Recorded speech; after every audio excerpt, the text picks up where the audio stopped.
Kemudian yang berikutnya baru kita masuk ke mafhumul bid'ah, yaitu tentang pemahaman bid'ah. Kemudian yang berikutnya kita akan masuk ke madzhabul ulama. Bagaimana mazhab-mazhab para ulama, bagaimana pandangan mereka tentang bid'ah. Kemudian yang berikutnya yaitu tentang an-nawazil al-mustajaddat. Maksudnya an-nawazil al-mustajaddat ini adalah peristiwa-peristiwa baru yang terjadi pada zaman kita sekarang ini dan bagaimana kaitannya dengan bid'ah. Kemudian juga kita nanti akan menengok af'alus sahabah. Bagaimana perbuatan para sahabat terkait dengan bid'ah. Juga akan kita paparkan aqwalul ulama, pendapat para ulama dan pernyataan-pernyataan mereka berkaitan dengan bid'ah. Baru setelah itu kita lakukan ringkasan dan kesimpulan, insya Allah. Nah, kita mulai yang pertama.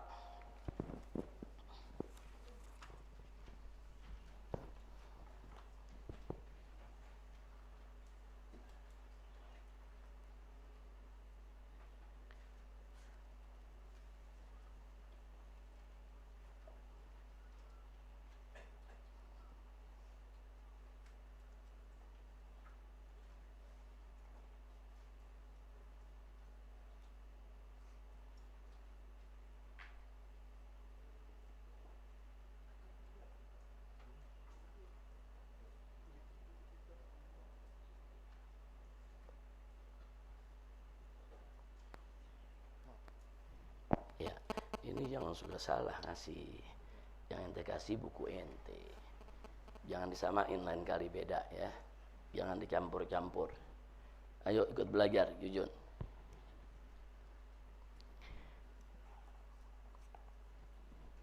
Baik, bismillahirrahmanirrahim. Isma'u rahimakumullah wa radhiyallahu ta'ala ankum ajma'in. Kamaluddin. Slide pertama berjudul Kamaluddin, kesempurnaan agama. Kita tidak pernah ragu tentang kesempurnaan Islam. Sebagaimana Allah Subhanahu wa taala sudah menyatakannya di dalam Al-Qur'anul Karim. Yang pertama dalam surat Al-Maidah ayat 3 Allah nyatakan al-yauma akmaltu lakum dinakum. Pada hari ini telah aku sempurnakan bagi kamu sekalian agamamu.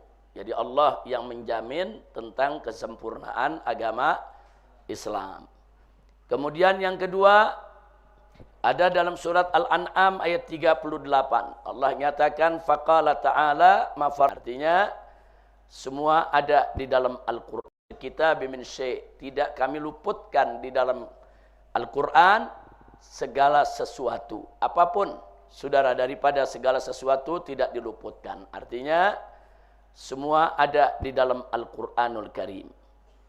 Yang ketiga dalam surat An-Nahl ayat 89 Allah menyatakan wa nazzalna 'alaikal kitab tibyanan likulli syai', dan kami turunkan yaitu kepada Nabi Muhammad sallallahu alaihi wasallam Alkitab, yaitu Al-Qur'an, tibyanan, sebagai penjelas yang menjelaskan likulli syai', tentang segala sesuatu. Kemudian yang keempat, firman Allah dalam surat Ar-Rum ayat 57, di mana Allah menyatakan faqala ta'ala wa laqad darabna lin-nasi fi hadzal qur'ani min kulli mathal.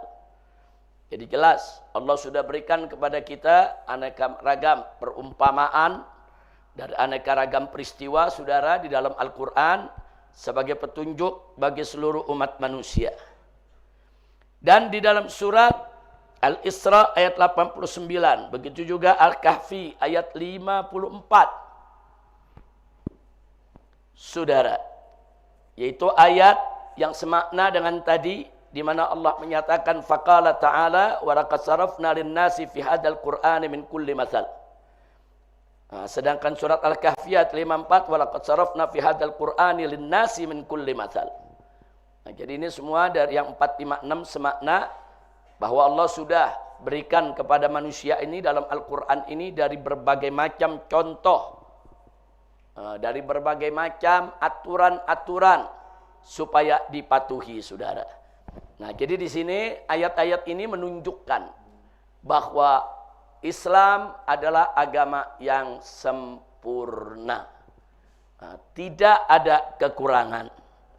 Nah, kemudian kalau bicara tentang kesempurnaan Islam, maka yang kita pahami pertama, tidak boleh tidak, bahwa layak balu dinul islami ziyadata awin nukson awit taghir. Karena agama Islam ini sudah sempurna dengan segala metodologinya, konsepnya, sistemnya, aturannya, maka layak balu dinul Islam. Agama Islam tidak menerima aziyadah, penambahan, awin nukson atau pengurangan, awit taghir atau perubahan. Jadi kita punya agama jangan ditambah-tambah, jangan juga dikurang-kurangi, dan jangan juga diubah-ubah. Karena Islam sudah sempurna. Nah, kemudian yang kedua juga yang harus kita pahami dari kesempurnaan agama Islam adalah la takhlu waqi'atun an hukmillah. Tidak ada satu peristiwa pun, satu kejadian pun, atau satu masalah pun, saudara, yang lolos dari hukum Allah. Artinya apa saja yang ada dalam kehidupan manusia ini dari mulai zaman Nabi sampai hari kiamat, masalah apapun tidak ada yang lolos dari hukum Allah. Baik secara nasson, secara nyata, terang dalam Al-Quran maupun sunnah, atau secara dilala, atau dalam Al-Quran memang tidak terang menunjuk kepada satu masalah, tapi Al-Quran menetapkan kaidah-kaidahnya, menetapkan yaitu metodologinya, caranya, untuk bagaimana mengambil hukum dari Al-Quran maupun As-Sunnah, tafsilan atau taksilan. Dalam Al-Quran itu, saudara, ada hukum yang dijelaskan secara detail, tapi ada juga yang dijelaskan cuma kaidahnya saja, tidak secara detail. Tapi kaidah ini bisa mencakup berbagai macam masalah, baik yang ada di zaman Nabi maupun yang ada di zaman setelahnya, termasuk di zaman kita ini. Tasrihan wa talmihan. Baik Al-Quran itu atau As-Sunnah menjelaskannya secara sorry, nyata, jelas, atau dengan isyarat dan seterusnya. Maka itu tadi dikatakan bahwa Al-Quran ini mencakup segala sesuatu. Nah, nanti kalau ada yang nanya, dulu narkoba enggak ada.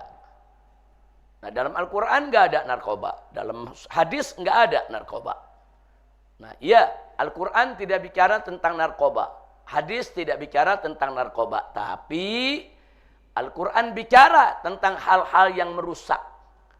Al-Quran bicara tentang minuman yang memabukkan. Al-Quran bicara tentang minuman yang merusak akal atau makanan yang merusak akal. Maka narkoba yang tidak disebut secara nyata jelas dalam Al-Quran masuk di dalam kaidah yang sudah ditetapkan oleh Al-Quran dan hadis Nabi. Dan Nabi mengatakan, kullu muskirin homrun wa kullu homrin haramun. Setiap yang memabukkan itu adalah khamr, dan setiap khamr itu hukumnya adalah haram. Berarti ayat Quran yang bicara tentang khamr, jangan lupa tuh ayat Quran yang bicara tentang khamr, begitu juga hadis Nabi yang bicara tentang khamr, itu bisa menjadi kaidah utamanya. Sehingga apa saja di zaman sekarang ini muncul minuman baru, makanan baru, barang baru yang merusak akal atau memabukkan, maka hukumnya disamakan dengan khamr tadi, ya ikhwan. Nah, maka itu sekali lagi, dengan demikian maka nggak ada satu hukum pun yang luput dari kaidah-kaidah yang telah ditetapkan oleh Al-Quran maupun As-Sunnah, baik kaidah yang disebutkan secara jelas maupun kaidah yang disebutkan secara ijmalan. Nah, karena itu kita nyatakan sekali lagi di sini bahwa lagi-lagi nggak bekerja ini Muhammad. Kalau nggak kerja kita pakai ini, nggak apa-apa. Nah, akhirnya kita mengambil kesimpulan bahwa Islam adalah agama yang kamil wa syamil. Kamil sempurna, syamil komprehensif, mencakup segala sesuatu. Nah, itulah agama yang dibawa oleh Nabi kita Muhammad sallallahu alaihi wasallam. Nah, maka itu saya ulangi, agama Islam sempurna, tidak boleh ditambah-tambah, tidak boleh dikurang-kurangi, tidak boleh juga untuk diubah-ubah. Nah, muncul persoalan di tengah umat tentang suatu masalah yang dari zaman dulu sampai sekarang menjadi perdebatan para ulama, yaitu persoalan bid'ah. Sebagian menganggap bid'ah itu semuanya sesat, dan bid'ah itu termasuk nambah-nambah agama. Ada juga mengatakan bid'ah itu mengubah-ubah agama. Nah, sehingga bid'ah itu bertentangan dengan kesempurnaan agama. Tapi ada juga ulama yang membagi bahwa enggak semua bid'ah itu sesat. Nah, ada bid'ah yang memang sesat, tapi ada bid'ah yang tidak bertentangan dengan syariat. Walaupun itu barang baru, zaman Nabi tidak pernah ada. Tapi karena enggak bertentangan dengan syariat, maka dia dianggap bagian daripada yang tidak dilarang dan boleh untuk dilakukan. Enggak disebut juga sebagai penambahan agama, enggak disebut juga sebagai pengurangan agama atau perubahan agama, karena ada kaidah umum yang memayunginya. Nah, ini yang akan kita bahas, yaitu soal mafhumul bid'ah. Baik, perhatikan baik-baik. Mafhumul bid'ah, arti daripada bid'ah. Apa sih bid'ah itu? Bid'ah secara lughatan, lughatan itu secara bahasa, secara etimologi. Secara bahasa, bid'ah itu adalah kullu ma uhditsa wa ikhturi'a awalan ala ghair misalin sabiq. Perhatikan di dalam diktat maupun perhatikan di layar. Jadi bid'ah itu secara bahasa adalah apa saja yang baru, yang diadakan, saudara, tanpa ada contoh sebelumnya. Artinya sebelumnya nggak ada yang melakukan itu. Nah, kemudian ada seseorang melakukan hal yang baru. Nah, sebelum dia nggak ada yang kerjakan itu. Artinya nggak ada contoh sebelumnya. Nah, itu disebut bid'ah. Apa saja. Pokoknya sesuatu yang baru apa saja. Mau urusan agama, mau urusan dunia, saudara, mau urusan teknologi, sains.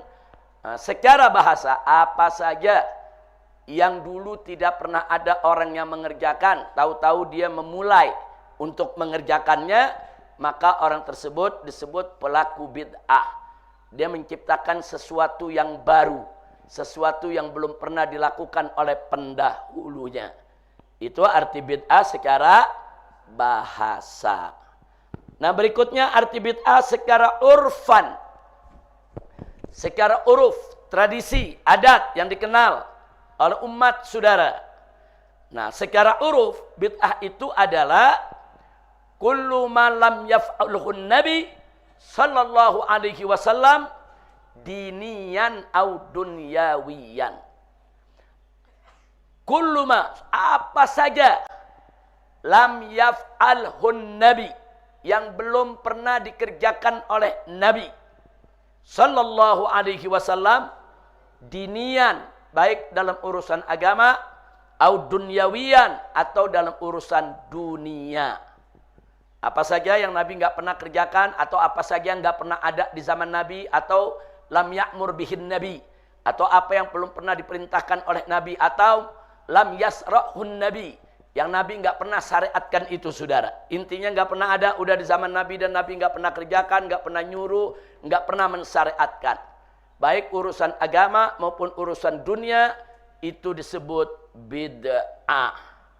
Berarti dalam konteks ini, laptop ini bid'ah, handphone bid'ah, kacamata bid'ah, buku-buku tulis diktat yang kita pegang semua bid'ah. Iya, semua ini bid'ah, baik secara lughah maupun secara urf. Lughatan wa urfan, apa saja yang baru di zaman ini itu semua di bid'ah. Karpet ini bid'ah, kabel roll bid'ah.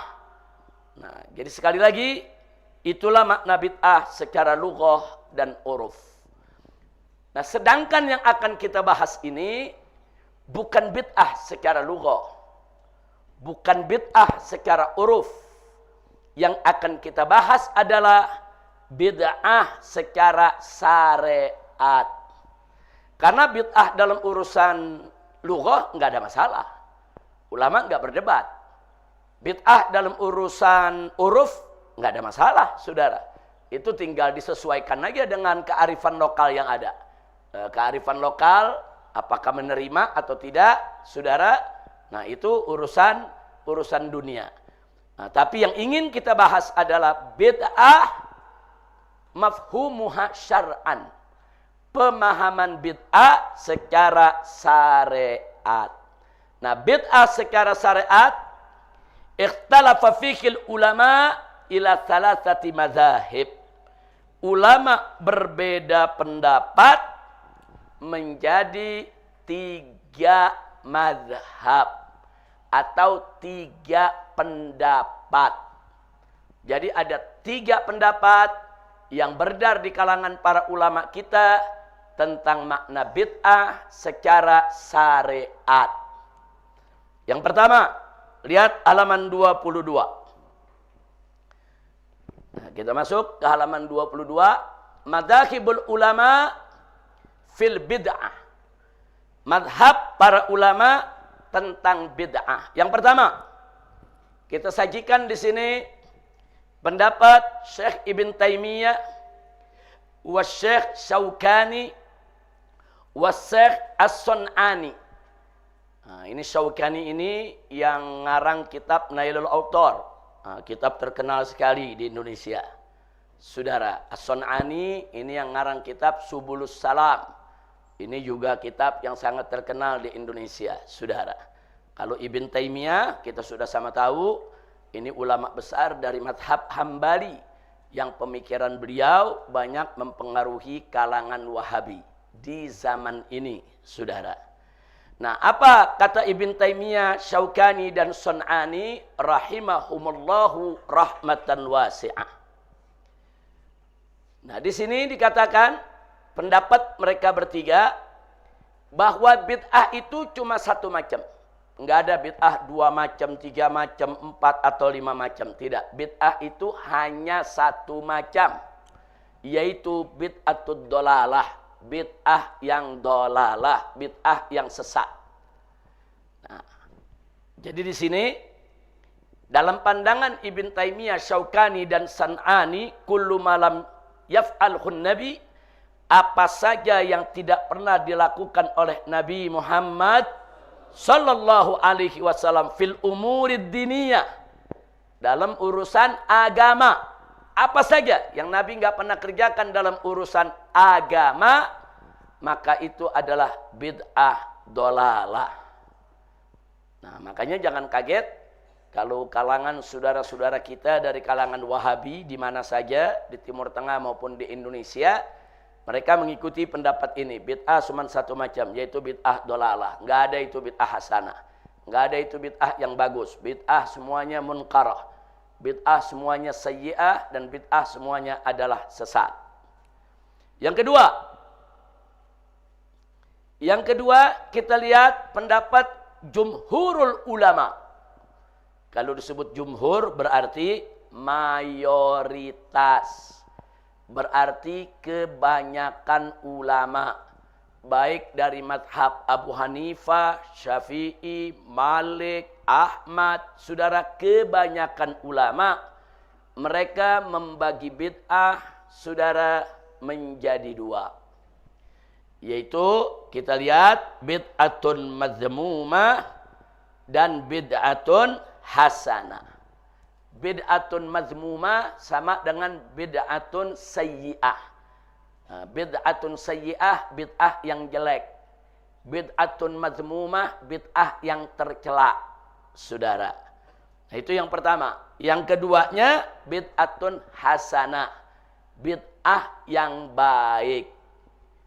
Nah, kenapa mereka membagi dua semacam ini, saudara? Karena mereka mendefinisikan bid'ah sebagai berikut. Pertama, mereka katakan bid'ah madmumah, bid'ah yang tercela dan jelek itu adalah kullu ma lam yaf'alahun nabi, segala sesuatu yang tidak pernah dilakukan oleh nabi dalam urusan agama tentunya, wa yukhalifus syariah, dan bid'ah tersebut bertentangan dengan syariat.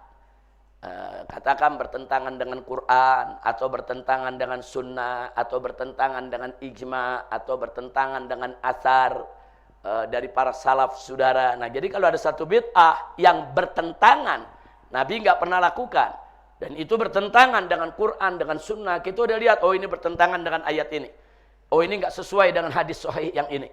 Nah, kalau bid'ah, kalau pekerjaan yang tidak pernah dilakukan oleh Nabi dan ternyata bertentangan dengan syariat, itulah yang disebut bid'atun madmumah, bid'ah yang tercela. Sebaliknya, kullu ma lam yaf'alhu Nabi sallallahu alaihi wasallam, apa saja yang tidak pernah dilakukan oleh Nabi alaihi salatu wassalam, tapi wala yukhalifus syariah, dia enggak bertentangan dengan syariat. Betul, Nabi enggak pernah kerjakan itu, tapi itu enggak bertentangan dengan Quran, enggak ada ayat yang melarang, enggak bertentangan dengan hadis, enggak ada hadis yang mengharamkan, enggak bertentangan dengan ijma, enggak ada ijma yang menolak. Dia enggak bertentangan. Tidak pernah dilakukan oleh Nabi, tapi tidak bertentangan dengan Quran, tidak bertentangan dengan sunnah, tidak bertentangan dengan ijma, tidak bertentangan dengan athar. Saudara, maka jumhur ulama menyebutnya dengan bid'atun hasanah. Nanti akan kita pelajari contoh-contohnya. Sekarang kita berkenalan dengan definisi dulu. Ini namanya ta'rif, definisi, mafhum. Apa tuh mafhumul bid'ah menurut ulama? Nah, inilah pendapat daripada jumhur ulama. Nah, ada satu pendapat mencoba mengkolaborasi antara pendapat satu dan dua. Mencoba berada di tengah-tengah. Dan banyak ulama menilai pendapat yang ketiga ini tawassut. Tapi nanti kita lihat hasilnya bagaimana. Yang ketiga yaitu yang disampaikan oleh Al-Imam Asy-Syatibi. Nah, Al-Imam Asy-Syatibi, saudara. Di mana Imam Syatibi mengatakan, saudara, sama dengan yang nomor satu. Bid'ah itu cuma satu. Ya bid'ah dolalah. Enggak ada tuh bid'ah dibagi dua, apalagi dibagi 5. Saudara, bid'ah cuma satu. Nah, cuman menarik, saudara. Apa itu bid'ah yang dimaksud oleh Imam Syatibi? Ini yang dimaksud oleh Imam Syatibi. Kullu ma lam yaf'alhu Nabi wa yukhalifus syariah. Saya tanya, sama dengan yang mana tuh? Sama dengan bid'atun madmumah. Jumhur nyebutnya bid'atun madmumah. Imam Syatibi bilang enggak, itu bid'ah saja udah bilang. Terus yang kedua kata Imam Syatibi, syar'iyah. Jadi kalau bid'ah itu ada dasar secara syariat, maka enggak boleh disebut bid'ah, harus disebut syar'iyah. Nah, inilah dikatakan, saudara, wa kullu ma la yukhalifus syariah laisa bi bid'atin wa illam yaf'alhu Nabi sallallahu alaihi wasallam. Nah, perhatikan itu yang syariah. Sama dengan yang mana tuh? Perhatikan nomor 2 dengan nomor 3. Nomor 2 bid'ah hasanah. Semua yang enggak pernah dilakukan oleh Nabi tapi enggak bertentangan dengan syariat. Imam Syatibi kurang lebih sama, redaksinya aja beda. Nah, pokoknya walaupun Nabi enggak pernah kerjakan, selama itu tidak menentang syariat, itu laisa bi bid'atin kata Imam Syatibi. Itu bukan bid'ah namanya, itu namanya syar'iyah. Nah, artinya apa? Setelah kita perhatikan, saudara, ternyata antara pendapat yang pertama dan kedua, al-khilaf bainal madhabil awal wa tsani. Perbedaan antara yang pertama dan kedua adalah khilafun haqiqi. Murni, betul-betul perbedaan. Enggak bisa digabung nomor 1 dengan 2. Tapi Al-khilaf bainal madhhab tsani wa tsalis, sedangkan perbedaan antara mazhab yang kedua dan ketiga itulah yang disebut khilafun lafzi. Dia bukan khilaf yang sebenarnya, bukan khilaf lafzi, cuman beda redaksi, maksudnya sama. Coba perhatikan. Jumhur mengatakan yang tidak pernah dilakukan oleh Nabi kemudian bertentangan dengan syariat itu bid'ah mazmumah. Imam Syatibi mengatakan itu bid'ah. Yang kedua, saudara, kalau yang tidak pernah dilakukan oleh Nabi tapi tidak melanggar syariat, jumhur mengatakan bid'ah hasanah. Imam Syatibi mengatakan syar'iyyah. Selama dia ada dalil yang menunjukkan dia, saudara, ada dasar argumentasi untuk menunjukkan bahwa itu bagian daripada syar'i, enggak boleh disebut bid'ah, tapi harus disebut sebagai syar'iyyah. Nah, maka itu untuk halaman ini perhatikan baik-baik. Yang paling atas yang Ibn Taimiyah wa Syaukani. Biasanya saya kalau nulis begini selalu saya cantumkan sumbernya. Nah, ini hari kelihatan nggak ada sumber tuh di situ tuh. Biasanya selalu saya kalau nulis tuh apa yang saya ambil dari kitab saya tulis sumbernya, saudara. Maka itu tadi saya agak sedikit terlambat, kaget begitu melihat ada beberapa slide yang sumbernya belum disebut. Nah, ini kelalaian, tapi bagian-bagian halaman lain lengkap dengan sumber. Nah, untuk nomor 1, untuk kita bicara tentang Ibn Taimiyah, saudara, di situ bisa kita lihat dalam kitab Minhajus Sunnah, juz 6 halaman 291, atau kitab Al-Istiqamah, juga karangan Ibn Taimiyah, juz 1 halaman 5. Jadi di sana beliau mengatakan bid'ah itu mafu'ila bi ghairi dalilin syar'iyyin. Apa-apa yang dikerjakan tanpa ada dalil syariatnya. Nah, kalau dalam buku kitab Al-Istiqamah, Ibn Taimiyah mengatakan bid'ah itu adalah ad-dinul ladzi, urusan agama yang lam ya'murillahi bihi, yang Allah tidak pernah memerintahkannya, wala rasuluh, dan Rasulnya juga tidak pernah memerintahkannya. Nah, jadi memang Ibn Taimiyah, baik itu dalam kitab Minhajus Sunnah, Al-Istiqamah, begitu juga dalam kitab Majmu'ul Fatawa. Tatkala beliau bahas itu persoalan bid'ah, ya kawan, bisa kita lihat Majmu'ul Fatawa yang juz 20.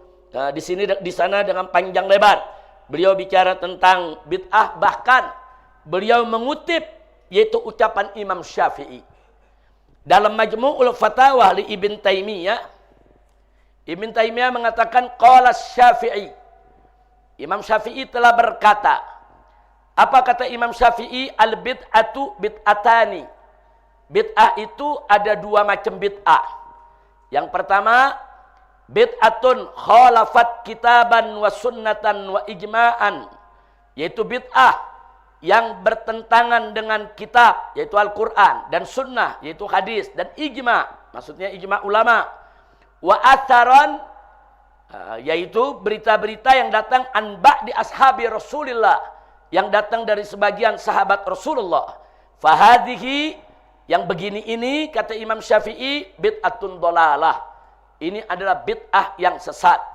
Kemudian dilanjutkan, saudara, wa bid'atun, dan bid'ah yang satu lagi adalah bid'ah yang lam tukhalif syai'an min dzalik, yang tidak bertentangan dari semua itu, tidak bertentangan dengan Quran, tidak bertentangan dengan hadis, tidak bertentangan dengan ijma', tidak bertentangan dengan atharus sahabat. Fahadhihi, bid'ah semacam ini, kata Imam Syafi'i, qad takunu hasanah, bisa jadi bid'ah hasanah. Liqauli Umar, karena Sayyidina Umar pernah melakukan itu, dan Sayyidina Umar pernah mengatakan nikmatil bid'atu hadhihi. Sayyidina Umar pernah mengatakan inilah sebaik-baiknya bid'ah. Kapan itu? Tatkala beliau mengumpulkan umat Islam di zamannya sholat tarawih di bawah satu imam.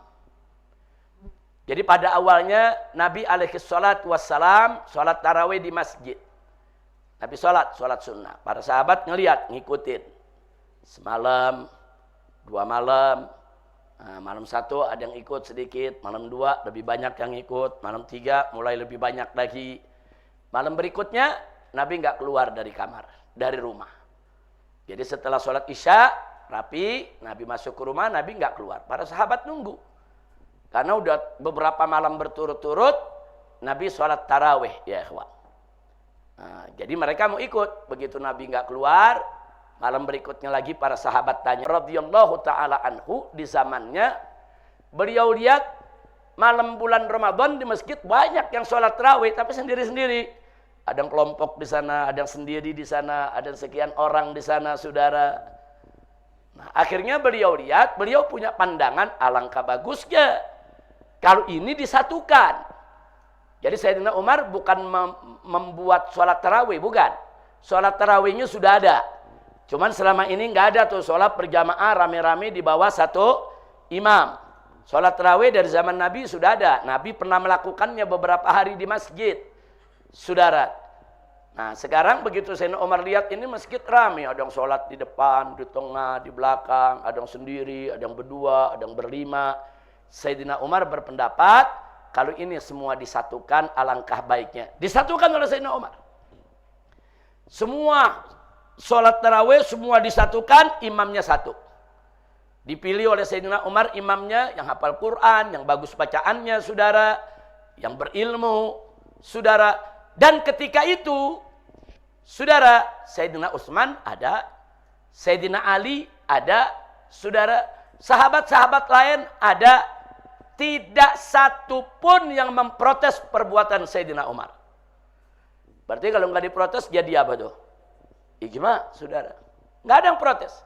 Semua ikut. Bahkan Sayyidina Ali begitu menjadi khalifah memuji Sayyidina Umar. Kata Sayyidina Ali, yaitu semoga Allah merahmati Sayyidina Umar, memberikan ganjaran yang besar. Kalau laula Umar, kalau tanpa Umar, nggak ada itu masjid makmur di bulan Ramadan. Maksudnya di malam hari. Nah, jadi dengan perbuatan Sayyidina Umar, masjid-masjid di mana-mana ramai orang pada sholat tarawih sampai zaman ini, saudara. Nah, ini saudara Sayyidina Umar begitu lihat orang ramai di bawah satu imam tiap malam rapi, apa kata Sayyidina Umar? Nikmatil bid'ah hadhihi. Sebaik-baiknya bid'ah ini. Berarti Sayyidina Umar mengakui itu bid'ah bukan? Bid'ah. Saudara. Nah, ucapan Imam Syafi'i ini dimuat oleh Ibn Taimiyah di dalam kitab Majmu'ul Fatawa juz 20 halaman 163 dan tidak dibantah oleh Ibn Taimiyah. Nah, jadi sekali lagi tuh, jadi Ibn Taimiyah mengakui memang di antara ulama ada yang membagi bid'ah dua, bid'ah dhalalah dan bid'ah mazmumah dan bid'ah hasanah.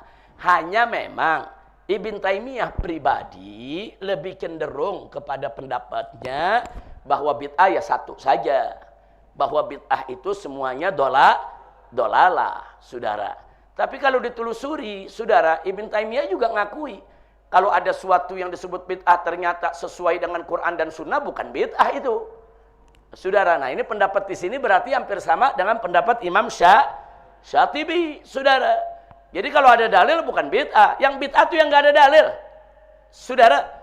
Nggak ada dalil, baru itu disebut bid'ah. Makanya mari kita lihat apa dikatakan Imam Syatibi. Tadi dicatat tuh ya, dicatat di nomor 1 ada Minhajus Sunnah juz 6 halaman 291, ada kitab Al-Istiqamah juz 1 halaman 5, nah, itu ucapan Ibn Taimiyah. Nah, kemudian ada Majmu'ul Fatawa yang Ibn Taimiyah menukilkan ucapan Imam Syafi'i juz 20 halaman 163. Itu sebagai referensi, masukkan. Nah, insyaallah nanti di laptop akan kita perbaiki nih, kita masukin semua. Tapi kalau tadi saya nggak keburu masukin, saya buka, saya lihat nggak ada, ya buru-buru kita cari kitabnya, kita tuliskan. Baik, sekarang Imam Syatibi dalam kitab Al-I'tisam juz 1 halaman 353. Nah, tulis di bawah Syatibi, tulis saja Al-I'tisam juz 1 halaman 353. Al-I'tisam ini karangan Imam Syatibi rahimahullah. Beliau mengatakan, ini menarik. Kata beliau, walaisa min sya'nil ulama bukan urusannya ulama, bukan kerjaannya ulama. Itlaqul lafzil bid'ah untuk mensematkan lafaz bid'ah atau untuk menyebut sesuatu itu bid'ah alal furu'il mustanbitah, terhadap persoalan-persoalan furu yang digali, saudara, dari sumber hukum. Kan furu itu kan galian hukum. Furu itu hasil galian hukum dari Quran, dari sunnah, dari ijma, dari qiyas. Hasilnya pendapat-pendapat ulama yang kita sebut furu. Jadi kata Imam Syatibi, kalau ulama berbeda nih soal furu, yang ini mengatakan makruh, yang ini mengatakan sunnah, yang ini mengatakan wajib. Semuanya itu punya dalil dari hasil istimbat kepada hukum, saudara, dari Al-Quran, dari sunnah. Cuman mereka berbeda. Maka Imam Syatibi bilang, walaysa min sa'nil ulama itlaqi lafzil bid'ah 'alal furu'il mustanbitah. Jadi bukan urusan ulama. Mereka boleh berbeda, tapi jangan yang pendapat berbeda langsung disebut bid'ah. Kenapa? Saudara, nggak boleh. Allati lam takun fi masalaf, walaupun itu perkara nggak pernah ada di masa lalu. Wa indaqat masailuha, walaupun masailnya begitu detail, begitu rinci, saudara. Nah, wa kadzalik, begitu juga la yutlaq ala daqaiqil akhlaqid dhahira wal batinah. Begitu juga jangan sekali-kali dalam persoalan akhlak baik yang zahir maupun batin langsung disematkan ini bid'ah. Enggak boleh. Kenapa? Saudara, wal batina annaha bid'ah. Enggak boleh. Kenapa? Li'anna li jami', karena semua furu hasil istimbat para ulama tersebut, saudara, yarji ila usulis syariah. Karena semuanya kembali kepada sumber-sumber syariat. Nah, ini menarik. Jadi kalau ada perkara-perkara yang ulama berbeda, yang ini bilang makruh, yang ini bilang sunnah, jangan dibilang bid'ah, jangan. Imam Syatibi nggak setuju. Nah, jadi selama itu hasil istimbat dari sumber syariat, berarti ada dasar syariat. Soal itu pendapat lemah atau kuat, itu soal lain. Soal pendapat itu disetujui oleh banyak ulama atau banyak ulama nggak terima, itu saudara silakan aja dibantah. Tapi kalau orang sudah ijtihad, melakukan istimbatil ahkam dari sumbernya, dari Al-Quran dan As-Sunnah, saudara, sehingga menghasilkan suatu pendapat, bukan dari hawa nafsu, bukan tanpa dalil. Ini berarti selemah apapun pendapat dia, ada dalil tidak? Ada dalil. Nah, kalau ada dalil begini, kata Imam Syatibi, jangan disebut bid'ah. Selama ada dalil, dia disebut syar'i. Soal kuat, soal lemah, itu urusan penilaian, saudara. Kira-kira jelas tidak? Nah, jadi inilah yang perlu kita ketahui. Perhatikan pendapat jumhur. Jadi karena nomor 2 dan nomor 3 hanya khilaf lafzi, tidak ada masalah. Kita tetap berpegang kuat kepada pendapat jumhur ulama. Alhamdulillah. Baik. Kemudian, sekarang kita masuk. Kenapa sih bisa ada perbedaan ulama tentang bid'ah ini, saudara? Ada apa sih? Kan kita berpegang teguh kepada Quran dan hadis. Semua ulama berpegang teguh kepada Quran dan hadis. Lalu kenapa masih berbeda? Kan Qurannya sama, hadisnya sama. Nah, baik, bicara tentang bid'ah, saudara. Di dalam Al-Quran tidak ada ayat yang secara sharih bicara tentang mafhumul bid'ah. Tapi ada beberapa ayat Allah menceritakan tentang bid'ahnya Bani Israel. Nanti kita akan bahas. Cuman yang populer kalau bicara tentang bid'ah itu berkaitan dengan hadis-hadis Nabi Muhammad sallallahu alaihi wasallam. Sekurangnya ada 4 riwayat hadis dan semuanya sahih yang berkaitan dengan bid'ah. Pertama, buka halaman 23, saudara, nomor 1. Pertama, hadis Jabir. Jadi hadis yang diriwayatkan oleh sahabat Nabi yang bernama Jabir radhiyallahu an. Itu diriwayatkan oleh Imam Muslim, Imam Ahmad, Imam Nasai, dan Imam Ibn Majah radhiyallahu anhum. Saudara, hadis Jabir menceritakan tentang khutbah Nabi. Yang Nabi mengatakan dalam khutbahnya, amma ba'du. Jadi amma ba'du itu dari Nabi, ada hadisnya saudara. Amma ba'du. Fa inna asdaqal hadithi kitabullah. Jadi sesungguhnya sebagus-bagusnya, sebaik-baiknya, sejujur-jujurnya, selurus-lurusnya, saudara, daripada firman atau sabda adalah kitabullah, yaitu Al-Quran. Wa inna afdalal hadi hadyu Muhammadin sallallahu alaihi wasallam. Dan sebaik-baiknya petunjuk adalah petunjuk dari Nabi kita Muhammad sallallahu alaihi wasallam. Wa sarral umuri muhdatsatuha. Dan sejelek-jeleknya urusan adalah hal-hal yang baru daripadanya. Wa kullu muhdatsatin bid'atun. Dan setiap yang baru itu adalah bid'ah. Wa kullu bid'atin dhalalah. Dan setiap bid'ah itu adalah sesat. Wa kullu dhalalatin finnar. Dan setiap kesesatan ada dalam neraka. Ini hadis sahih, saudara. Ada dalam Sahih Muslim, ada dalam Musnad Ahmad, ada dalam Sunan Nasa'i, dan ada dalam Sunan Ibn Majah. Nah, hadis yang kedua, hadisul Urbas radhiyallahu anhu. Diriwayatkan oleh Imam Ahmad, Abu Dawud, wa Tirmidzi, wa Ibn Majah, wal Hakim radhiyallahu anhum. Di mana Nabi mengatakan dalam satu kesempatan, wa iyyakum wa muhdatsatil umur. Nah, kamu sekalian tinggalkan itu segala hal-hal yang baru dalam urusan agama. Fa inna kulla muhdatsatin bid'ah. Sesungguhnya setiap yang baru itu adalah bid'ah. Wa kulla bid'atin dhalalah. Dan setiap bid'ah itu sesat. Nah, ini juga hadis sahih, saudara. Ada dua hadis sudah kita bacakan. Sekarang kita masuk hadis yang ketiga. Nah, yang sering dibicarakan oleh ulama-ulama kalau bicara tentang bid'ah. Yang ketiga hadis Aisyah radhiyallahu anha. Di mana Sayyidatuna Aisyah radhiyallahu taala anha dalam hadis yang diriwayatkan oleh Imam Bukhari dan Muslim, saudara, menyampaikan ada dua redaksi hadis yang disampaikan oleh beliau berkaitan dengan sabda Nabi. Yang pertama, Nabi mengatakan, waman ahdatsa fi amrina hadza wa laysa minhu fahuwa raddun. Barang siapa di dalam urusan kami ini membuat sesuatu yang baru, malaysa minhu, yang bukan bagian daripadanya, yaitu daripada agama, fahuwa raddun, maka yang demikian itu adalah raddun, mardud, tertolak, saudara.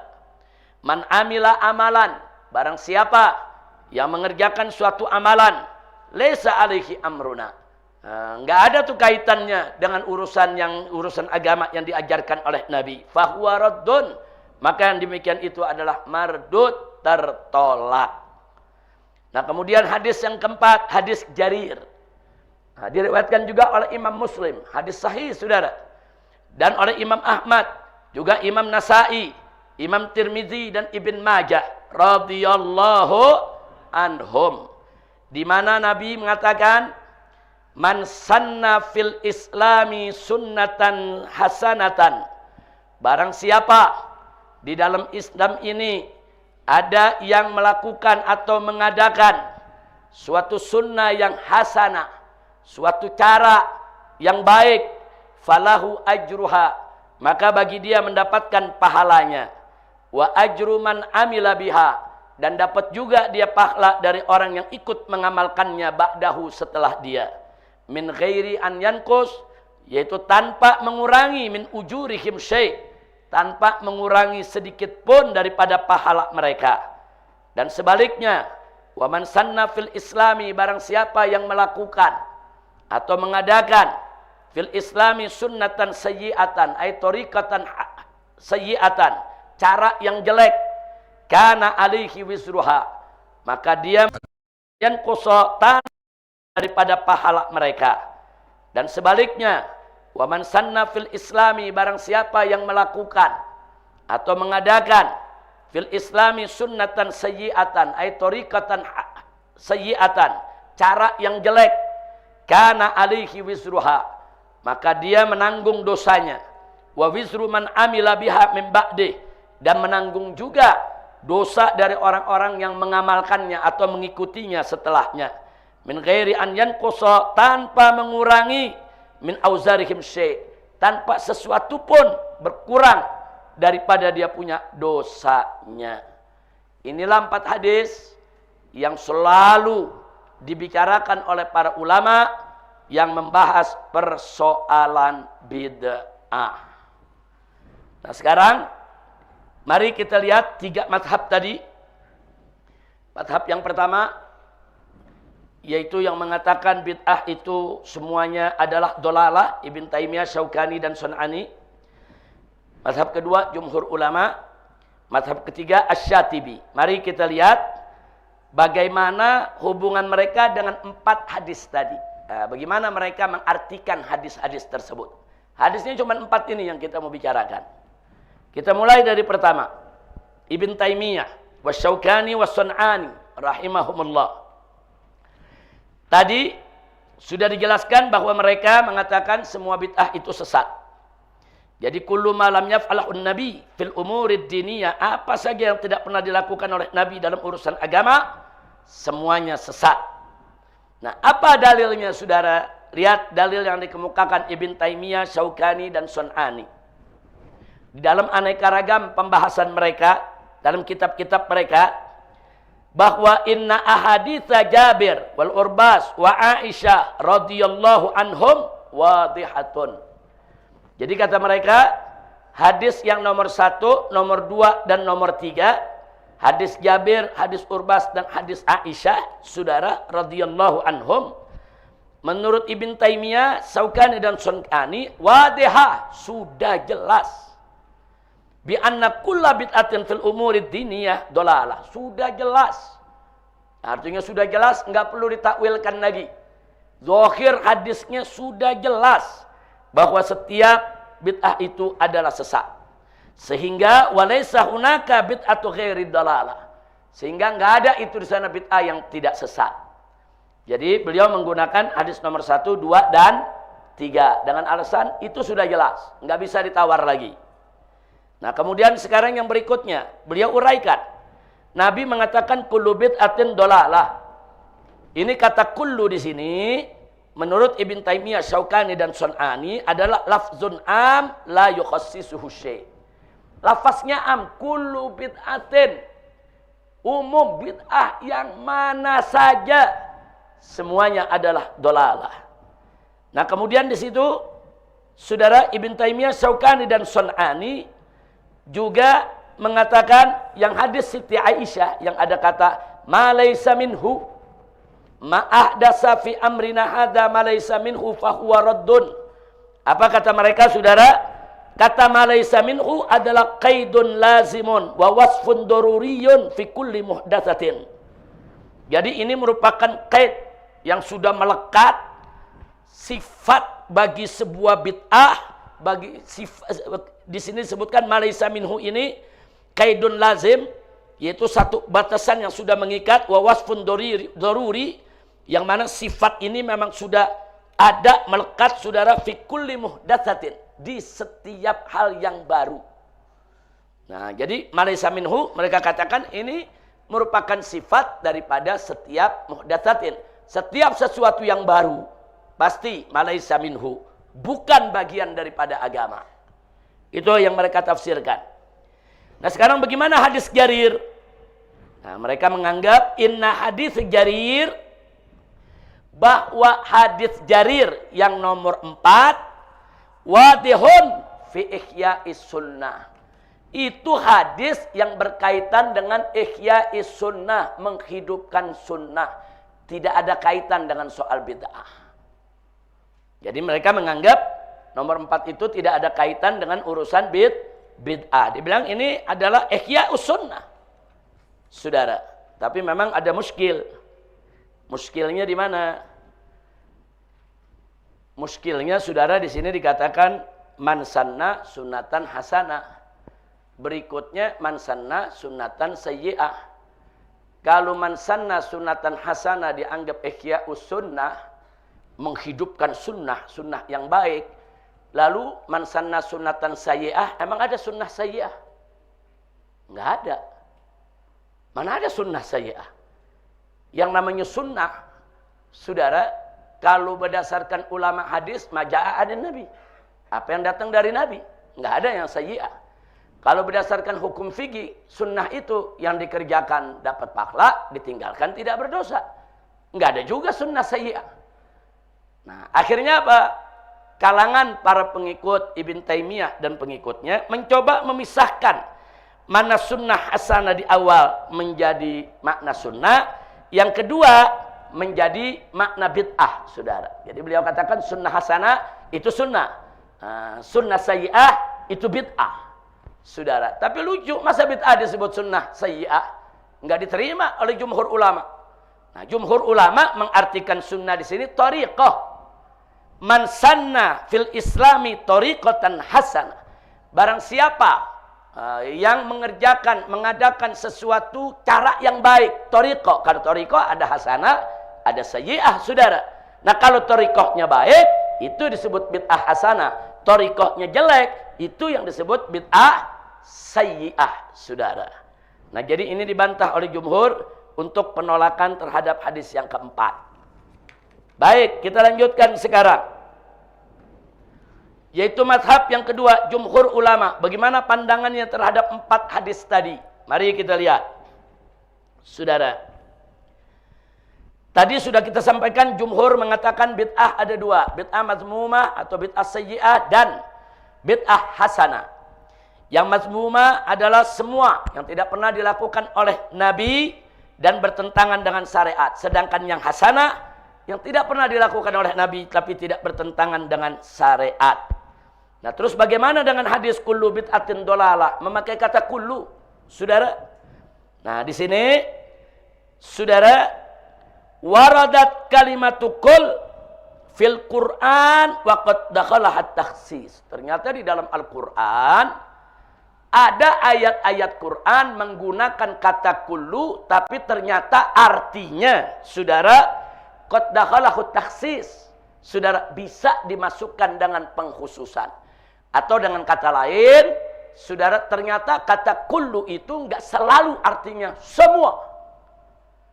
Kadang-kadang kata kullu itu artinya kebanyakan, fil ghalib, aglab, enggak mesti artinya semua, saudara. Nanti kita buktikan. Makanya Imam Nawawi mengatakan hadza amun makhsus wal muradu ghalibul bid'ah. Jadi kata Imam Nawawi, kata kullu di sini lafzun amun makhsus. Lafaznya am, tapi maksud artinya khusus, saudara. Lafaznya aja yang am, tapi maksudnya khusus. Nah, khusus itu yang mana? Wal murad, yang dimaksud dengan kullu di sini adalah ghalibul bid'ah, kebanyakan bid'ah. Nanti kita lihat beberapa ayat Quran yang kata kullu enggak selalu berarti semua. Kadang-kadang berarti kebanyakan. Itu jawaban daripada jumhur ulama. Artinya hadis nomor 1, nomor 2, saudara, yang bicara tentang kullu tadi, saudara, itu hadis nomor 1 dan nomor 2. Yang ada kata kullu tadi dijawab begini oleh Ahlus Sunnah. Dijawab oleh jumhur ulama, saudara, bahwa kata kul dalam Al-Quran ada beberapa ayat yang menggunakan kul, ternyata lafzun amun makhsus. Jadi artinya jumhur ulama terima hadis nomor 1, nomor 2 memang hadis sahih, kita terima. Tapi dalam makna enggak cocok dengan yang disampaikan Ibn Taimiyah. Dalam makna kullu bid'atin, kebanyakan bid'ah, dolalah, sesat. Jadi artinya bukan semua bid'ah. Kira-kira jelas tidak? Baik, kata sekarang hadis Siti Aisyah, ma laisa minhu. Ini menarik. Saudara, kata jumhur ulama, kalau gitu di situ disebutkan ma laisa minhu, maka bimafhumil mukhalafa anna hunaka makana minhu. Artinya apa? Perhatikan. Di sini dikatakan waman ahdatsa fi amrina hadza. Barang siapa yang melakukan sesuatu yang baru dalam urusan agama ini, agama kami ini, malaysa minhu, yang bukan bagian darinya, maka itu mardud, tertolak. Nah, ulama mengatakan bukan bagian darinya. Kata-kata bukan bagian darinya berarti di sana ada yang bagian darinya. Kira-kira jelas gak? Ma laisa minhu, ya. Kalau bukan bagian darinya, itu bid'ah, tolak. Tapi kalau yang bagian darinya bagaimana? Nah, jadi ini namanya mafhum mukhalafah, saudara. Ini dipakai oleh ulama. Ini hadis betul kita terima. Yang dimaksud oleh Nabi dalam riwayat Aisyah, ma laisa minhu, yang bukan bagian darinya. Maksudnya nggak ada dalil. Jadi apa saja yang nggak ada dalil agama, mardud, ditolak, saudara. Nah, pertanyaannya, kalau dia bagian darinya, kalau bagian darinya berarti ada dalil. Nah, dalil itu, saudara, tentunya kita tahu turukul istimbat itu banyak. Ada dalil dari Quran, dari sunnah, dari ijma, dari qiyas, ada lagi masalihul mursalah, saudara, al-uruf, dan lain sebagainya. Nah, kalau dia punya dalil dari syariat, berdiri di atas dalil, berarti apa? Bukan laisa minhu, itu makana minhu. Masya Allah, jumhur ulama cerdas, ya ikhwan. Dikulitin satu-satu. Ibn Taimiyah cerdas, tapi jumhur ulama juga nggak kalah cerdas. Alhamdulillah, saudara. Terus mari kita lihat lagi. Jumhur ulama mengatakan man sanna sunnatan hasanah. Nah, sanna sunnatan hasanah ay ibtada'a sunnatan au tariqatan. Nah, ini barusan sudah saya jelaskan. Jadi sunnah di sini artinya tariqah. Nah, jadi jangan bilang sebab kalau nggak diartikan tariqah repot. Nah, kalau sunnah di situ sunnatan hasanah, itu maksudnya sunnah. Nah, kalau sunnatan sayyi'atan, mana ada sunnah yang sayyi'ah? Yang namanya sunnah semua thayyibah, yang namanya sunnah semua hasanah, saudara. Nggak ada sunnah yang sayyi'ah, yang mazmumah. Jadi kalau di sini disebut sunnatan sayyi'ah, pasti yang dimaksud bukan sunnah apa yang kita pahami. Yang dimaksud sunnah di sini adalah tariqah. Memang sunnah secara lughah artinya tariqah. Jadi secara bahasa sudah dijawab oleh jumhur, saudara. Nah, jumhur tambahkan lagi. Fakta yang ada, bid'ah sahabat. Ternyata para sahabat Nabi, saudara, ada yang melakukan bid'ah. Mereka melakukan bid'ah. Nah, kalau kita katakan kullu bid'atin dolalah, berarti sahabat-sahabat tersebut dolal semua. Berarti sahabat-sahabat tersebut masuk neraka semua. Na'udzubillah min. Nah, karena para sahabat ada banyak yang melakukan bid'ah, saudara, nanti akan kita lihat bid'ahnya sahabat. Karena ada perkara-perkara merupakan bid'ah dilakukan oleh sahabat, jadi jangan bilang kullu bid'atin dolalah. Kalau kullu bid'atin dolalah, semua bid'ah itu sesat, termasuk bid'ahnya sahabat sesat juga. Tapi jumhur mengatakan kan enggak begitu. Kullu bid'atin dolalah. Kebanyakan bid'ah itu sesat. Kecuali bid'ah yang punya dalil. Kecuali bid'ah yang datang dari sahabat. Kecuali bid'ah yang datang dari salaf. Yang yastambitul ahkam min masadirih, saudara. Nah, disinilah keunggulan daripada pendapat jumhur ahlus sunnah wal jamaah. Sampai di sini jelas? Alhamdulillah. Nah, sekarang mari kita lihat. Amun maksus li kalimatik kul. Nah, kita buktikan sekarang, saudara. Apa betul di dalam Al-Quran itu ada kalimat kulun yang artinya enggak semua? Perhatikan nomor 1.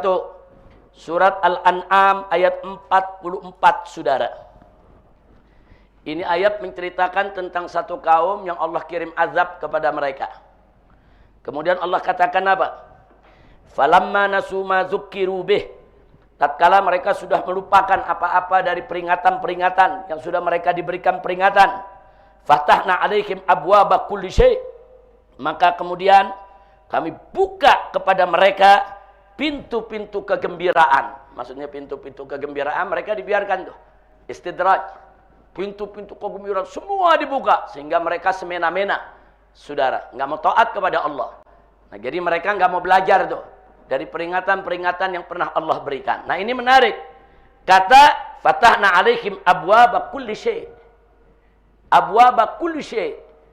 Nah, jadi pintu semua kesenangan. Apa betul semuanya dibuka sama Allah buat mereka? Enggak. Hanya dikit. Sebagian kesenangan yang Allah buka, tapi di sini dipakai kata apa? Kul.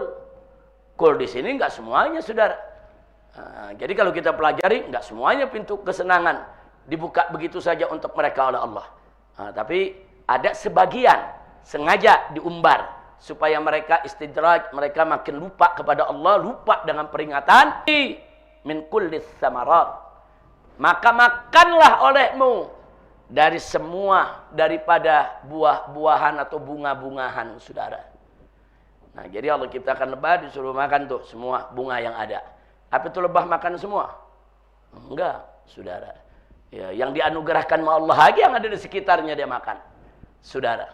Jadi kulla di sini juga para ulama mengatakan maksudnya kebanyakan bunga ini silakan, tapi enggak semua bunga juga didatangi melebah. Enggak semua bunga juga didatangi oleh tawon, saudara. Nah, kemudian berikutnya lagi surat An-Naml. Tatkala burung hudhud, saudara, di zaman Nabi Sulaiman hilang. Begitu kembali memberi kabar kepada Nabi Sulaiman. Apa dia katakan? Inni wajadtu imra'atan. Aku mendapatkan seorang perempuan, maksudnya Ratu Balqis. Tamlikuhum, yaitu yang menjadi raja bagi mereka, jadi ratu. Wa utiyat min kulli syai', dan dia dianugerahkan oleh Allah segala sesuatu. Kulli syai'. Kul di sini, apa betul Ratu Balqis mendapat segala sesuatu?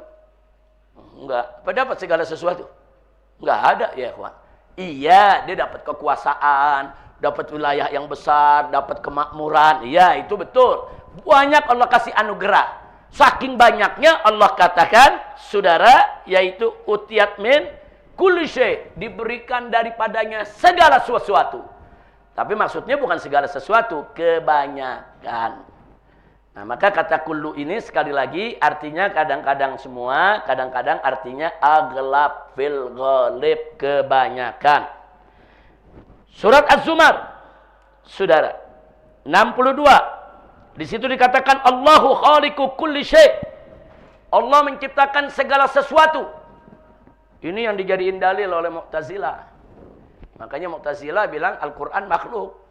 Karena Allah khaliq kulli syai'. Karena bagi Mu'tazilah Al-Quran itu syai' minal asya. Nah, karena Al-Quran adalah syai' minal asya, Allah menciptakan segala sesuatu likulli syai'. Nah, maka Al-Quran itu makhluk, kata Mu'tazilah.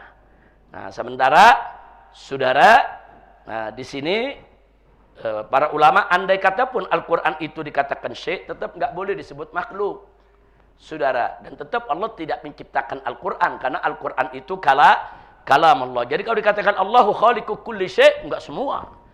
Nah, buktinya Al-Quran bukan makhluk, saudara. Jadi hanya untuk menunjukkan kata kul di sini untuk kebanyakan.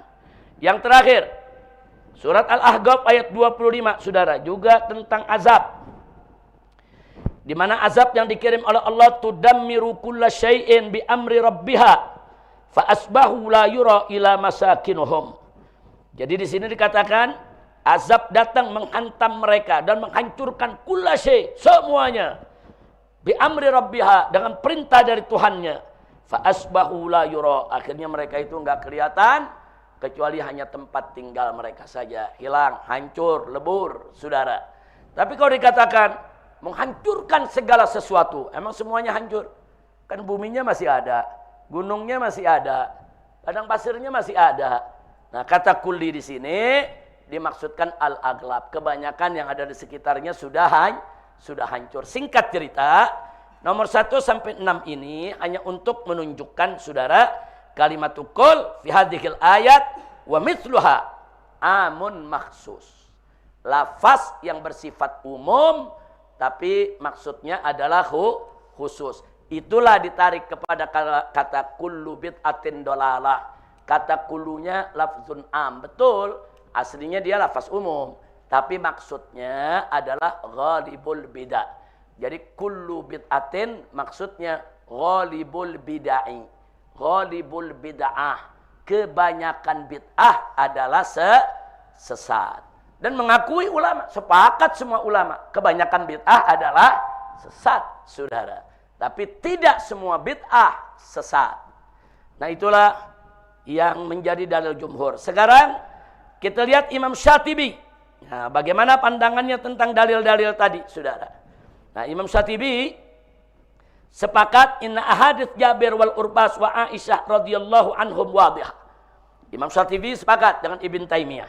Ya, bahwa hadis Jabir, hadis Urbas, hadis Aisyah itu wadih. Bahwa semua bid'ah dalam urusan agama adalah sesat. Nggak ada di situ bid'ah yang tidak sesat. Sepakat. Nah, tapi ada yang menarik. Di hadis Jabir, saudara. Di hadis Jarir, Imam Syatibi mengatakan, saudara, inna hadis Jarir wadih. Memang hadis Jarir itu juga wadih. Bi'anna, bahwa sesungguhnya ma la yukhalifus syariah wa illam yaf'alhun nabi falaysa bibid'atin. Jadi apa saja yang tidak bertentangan dengan syariat, walaupun Nabi nggak pernah mengerjakan, itu bukan bid'ah. Bal huwa syar'iyyun. Bahkan dia bagian daripada syariat. Tak tarihi ahkamul fikhiyatil khamsah, yang masuk dalam hukum fikih yang 5, saudara. Jadi itu yang tadi sudah saya bacakan kalimatnya.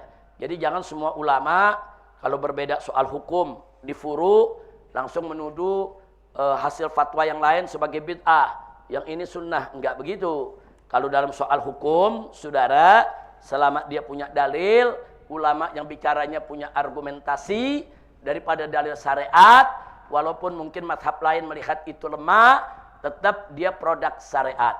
Nah, kalau sudah produk sumber syariat, tidak boleh disebut sebagai bid'ah. Nah, inilah dalil-dalil yang disampaikan oleh mazhab yang ketiga berkaitan dengan 4 tadi, saudara. Nah, di sini sebagai catatan, perhatikan paling bawah. Idda'a kullu minal madhabil awal watsani.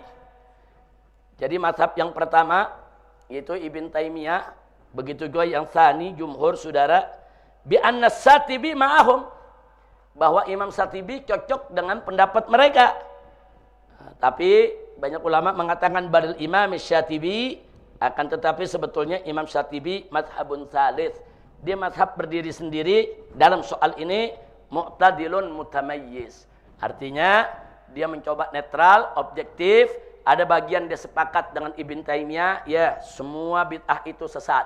Tapi ada bagian dia sepakat dengan jumhur. Kalau yang ada dalilnya jangan dibilang bid'ah dong. Yang ada dalilnya bilang syar'i. Nah, itu makanya tadi kita katakan pendapat kedua dan ketiga khilaf lafzi. Alhamdulillah. Baik, saudara, kita masuk halaman 26. Tadi sudah saya sampaikan al-khilaful lafzi baina Syatibi wal jumhur. Dalam hadis Jarir, saudara, yang tadi man sanna fil islami sunnatan hasanah dan seterusnya. Imam Syatibi mengatakan qad samman nabi kullama lam yaf'alhu madama muwafaqan lisyari'ah sunnatan falam yusammihi bid'atan. Nah, jadi dalam hadis ini kata Imam Syatibi, di sini ada sunnah hasanah, ada sunnah sayyi'ah. Padahal ini Nabi nggak pernah lakukan. Man sanna fil Islam sunnatan hasanah.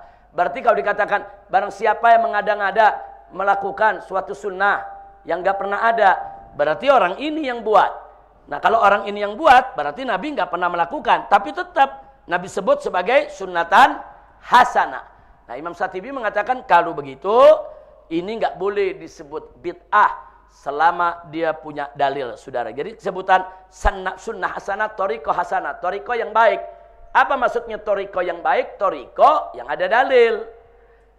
Sunnatan sayyi'ah, apa itu toriko yang jelek? Toriko yang bertentangan dengan dalil.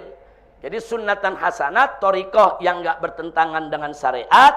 Sunnatan sayyi'ah, toriko yang bertentangan dengan syariat. Kira-kira jelas tidak? Baik. Nah, sedangkan jumhur mengatakan qad qasaman nabi. Nabi sendiri yang sudah memilah as-sunnata, bahwa sunnah toriko itu ada hasanah, ada sayyi'ah. Fal murad bis sunnahuna tariqatan jadidah, tariqatun jadidah.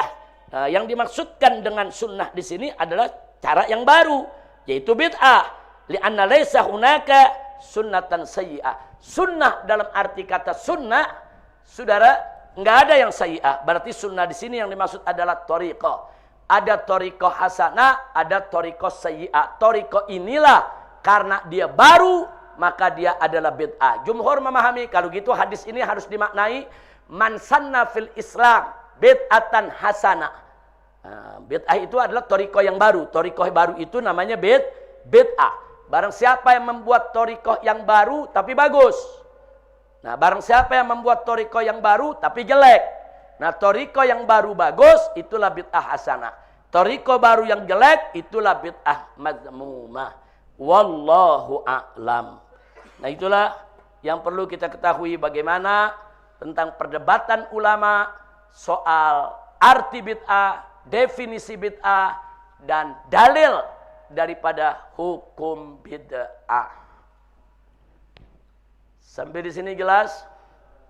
Alhamdulillah. Nah, sekarang kita akan lihat. Tadi kita sebut, kata jumhur, sahabat juga bikin bid'ah. Apa benar? Kita lihat dulu.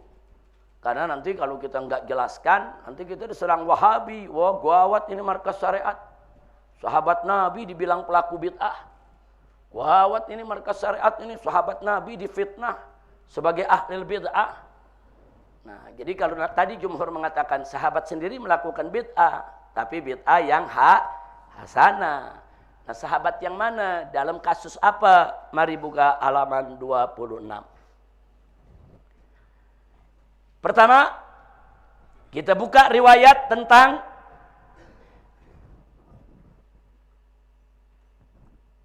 ini sampai lupa ngeluarin ini tadi ya.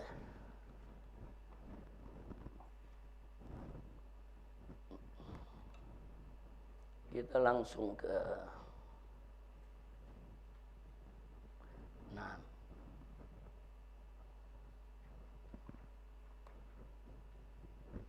Baik, sekarang kita lihat bid'atus sahabah fi hayatin Nabi sallallahu alaihi wasallam.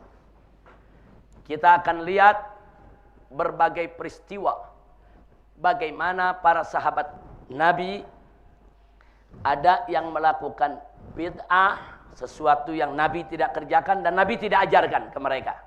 Saudara, semasa hidup Nabi, Nabinya masih hidup, mereka melakukan bid'ah di hadapan Nabi.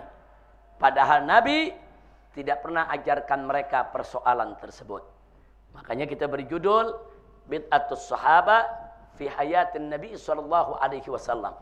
Bid'ah yang dilakukan oleh para sahabat tatkala masih atau di masa hidupnya Nabi Muhammad sallallahu alaihi wasallam. Nah, sekarang kita bagi dua. Ada Nabi melihat sahabat melakukan bid'ah, langsung ditegur dan dilarang. Artinya apa?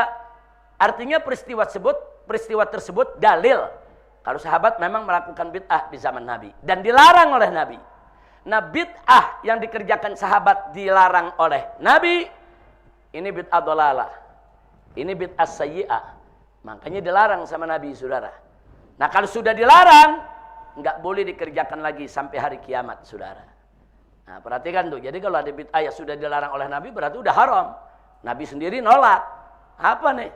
Nabi nggak pernah ajarin, Nabi nggak pernah kerjain. Kalau ada sahabat ngerjain begini, apa-apaan ini? Terus Nabi larang, Nabi batalkan. Maka bid'ah itu bid'ah dhalalah, bid'ah mazmumah, bid'ah mardudah, bid'ah yang ditolak, diingkari oleh Nabi Muhammad sallallahu alaihi wasallam. Kita mulai bagian pertama, inkarun Nabi sallallahu alaihi wasallam ba'dal muhdatsatil lati ahdatsahas sahabah. Pengingkaran Nabi terhadap saudara hal-hal yang baru yang dilakukan oleh para sahabat yang Nabi nggak pernah ajarkan. Satu, yaitu peristiwa saudara hadis Abi Israil. Ada sahabat Nabi bernama Abu Israil radhiyallahu anhu. Hadisnya diriwayatkan oleh Imam Bukhari, Imam Ahmad dan Abu Daud.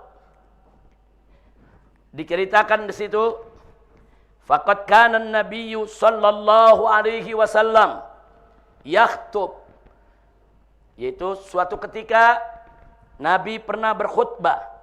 Waktu Nabi lagi khutbah di atas mimbarnya, fara'a rajulan qa'iman fis syamsi. Nabi melihat ada satu sahabatnya berdiri di bawah terik matahari.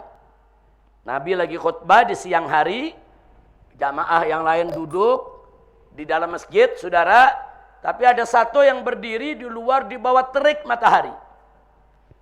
Fasa'alu anhu. Fasa'ala anhu. Kemudian Nabi bertanya, siapa itu? Kenapa begitu? Kok berdiri di bawah terik matahari? Faqalu. Maka para sahabat menjawab, hadza Abu Israil. Ini Abu Israil ya Rasulullah. Nazara, dia sudah bernazar. An yakuma, untuk berdiri. Wala yaqud, dan dia tidak mau duduk. Wala yastadil, dan dia tidak mau berteduh. Wala yatakallam, dan dia tidak mau bicara. Wa yasum, dan dia lagi puasa. Jadi dia nazar, dia mau puasa sambil berdiri, nggak mau duduk, nggak mau berteduh, dan nggak mau bicara. Sampai buka puasa. Ini nazar. Kemudian apa kata Nabi? Faqala. Nabi berkata kepada para sahabatnya, muruhu, suruh dia, fal yatakalam, suruh bicara. Kemudian wal yastadil, suruh dia berteduh. Wal yaqud, suruh dia duduk. Wal yutimma sauma, puasanya terusin. Dia kan nazar puasa sambil berdiri di bawah terik matahari. Jangan duduk, nggak mau bicara. Kata Nabi apa? Berteduh suruh dia duduk. Jadi nazar-nazar yang nggak bagus tuh kata Nabi ilangin, puasanya tetap jalanin. Nah, saya mau tanya, berarti sahabat tadi melakukan bid'ah tidak? Ada Nabi ngajarkan puasa model begitu? Di bawah terik matahari, berdiri, ngejemur, nggak ngomong, sampai buka puasa. Ada nggak Nabi ngajarin? Nggak ada. Kalau Nabi nggak ngajarin berarti apa? Bid'ah. Berarti ini kan ini sahabat ngarang-ngarang sendiri nih. Dengan nazarnya saudara. Ini sahabat taunya dia nazar. Ya nazar mesti dipenuhi. Tapi begitu saudara diarahkan oleh Nabi, semua sahabat tahu. Nazar puasanya tetap wajib. Nah, tapi yang bid'ah-bid'ahnya tadi hilangkan. Berarti ini bukti ada sahabat melakukan sesuatu yang nggak pernah diajarin oleh Nabi. Dan Nabi tolak. Kira-kira jelas tidak? Saya mau tanya, bid'ah bukan itu? Bid'ah disetujui atau ditolak oleh Nabi? Nah, disepakati atau diingkari oleh Nabi? Kalau diingkari bid'ah hasanah atau sayyi'ah? Dolalah tidak? Dolalah. Apa boleh kita ulangi saat ini? Nggak boleh, jangan ditiru saudara. Baik. Sekarang yang kedua, hadis at-tarahhub. Nah, ini hadis terkenal sekali, saudara. Diriwayatkan oleh Imam Bukhari, Imam Muslim, Imam Ahmad, dan Imam Nasa'i. Rahimahumullahu ta'ala. Diceritakan, faqad ja'a salasatu rahtin. Jadi pernah datang, saudara, ada 3 rombongan. Ila buyuti azwajin Nabi sallallahu alaihi wasallam. Mereka datang ke rumah para istri Nabi alaihi salatu wassalam. Yas'aluna an ibadati. Mereka semua bertanya, ngorek-ngorek istri Nabi. Gimana sih ibadahnya Nabi? Puasanya bagaimana? Sholat malamnya bagaimana? Saudara, jadi rombongan ini mau tahu dari istri-istri Nabi yang paling tahu apa yang dilakukan Nabi dalam rumah. Mereka tanya, mungkin Nabi bagaimana sholat sunnahnya? Nabi bagaimana sholat malamnya? Nabi bagaimana puasanya? Saudara. Nah, falamma akhbaru, begitu mereka mendapat berita dari istri-istri Nabi tadi tentang bagaimana ibadah Nabi, ka'annahum taqalluha. Sepertinya mereka meremehkan. Ya, kalau gitu, ana setiap malam salat malam enggak pernah tidur. Yang satu lagi, saudara, wah, kita puasa enggak pernah kosong daripada puasa. Yang satu lagi jawab, wah, ana enggak kawin sama perempuan. Nah, ini namanya tarahhub rahbaniyah. Jadi yang satu sudah mereka rame-rame lihat kalau begitu seolah-olah ibadahnya Nabi sedikit. Mereka ibadahnya lebih hebat dari Nabi, saudara. Yang satu merasa sholatnya lebih hebat dari Nabi, yang satu merasa puasanya lebih banyak dari Nabi, yang satu lagi merasa lebih suci, nggak kenal perempuan, nggak mau kawin, saudara. Nah, akhirnya apa? Faqala, kemudian Nabi mengatakan kepada mereka, begitu Nabi mendengar kabar perilaku mereka, Nabi saudara mengatakan, menyampaikan kepada mereka, antumul ladzina qultum kadza wa kadza. Oh, kalian yang mengatakan begini dan begitu. Amma wallahi, ketahuilah kata Nabi, demi Allah, innil akhsyakum lillah. Demi Allah, aku yang lebih takut kepada Allah daripada kamu sekalian. Wa atqakum lahu, dan aku lebih bertakwa daripada kalian kepada Allah. Jadi Nabi negesin, ini orang hamba yang paling takut kepada Allah, yang paling takwa kepada Allah. Lakinni, akan tetapi, walaupun aku ini hamba yang paling takut kepada Allah, paling takwa kepada Allah, tapi yang kulakukan, asumu wa uftir. Aku puasa, aku buka. Nah, jadi enggak puasa 3 hari berturut-turut, puasa wisol, merasa diri lebih hebat. Atau puasa tiap hari, enggak ada kosongnya. Ada saat-saat Nabi enggak puasa, saudara. Kata Nabi, aku manusia paling bertakwa, tapi asumu wa uftir. Ada saat aku puasa, ada saat aku enggak puasa. Wa usolli wa arqud. Ada saat aku sholat, ada saat aku tidur. Kemudian wa tazawwajun nisa, dan aku menikahi perempuan. Faman raghiba an sunnati, barang siapa yang menolak sunnahku, falaisa minni, tidak termasuk golonganku. Nah, jadi golongan ini disebut sudah tarahub, artinya dia mau menyendiri dengan niat mau mendekatkan diri kepada Allah, udah nggak mau dunia, saudara. Nah, akhirnya kelewat batas berlebihan seperti ini, dan itu ditolak oleh Nabi. Enggak, kata Nabi, enggak begitu Islam. Islam enggak mengajarkan begitu. Ada saatnya kita puasa, ada saatnya kita buka, ada saatnya kita sholat, ada saatnya kita tidur, ada saatnya menikahi perempuan, saudara, nikahi. Saudara, nah jadi saya mau tanya sekarang, berarti orang-orang tadi nih, saudara, yang bertanya kepada istri-istri Nabi, terus merasa dirinya rohbaniyah, dalam batas melebihi Nabi, saudara. Nah kita mau tanya, perbuatan mereka tadi bid'ah bukan? Bid'ah, saudara. Ada Nabi ngajarin begitu? Ada Nabi ngajarin puasa jangan buka-buka? Ada? Ada Nabi ngajarin sholat nggak usah tidur? Ada?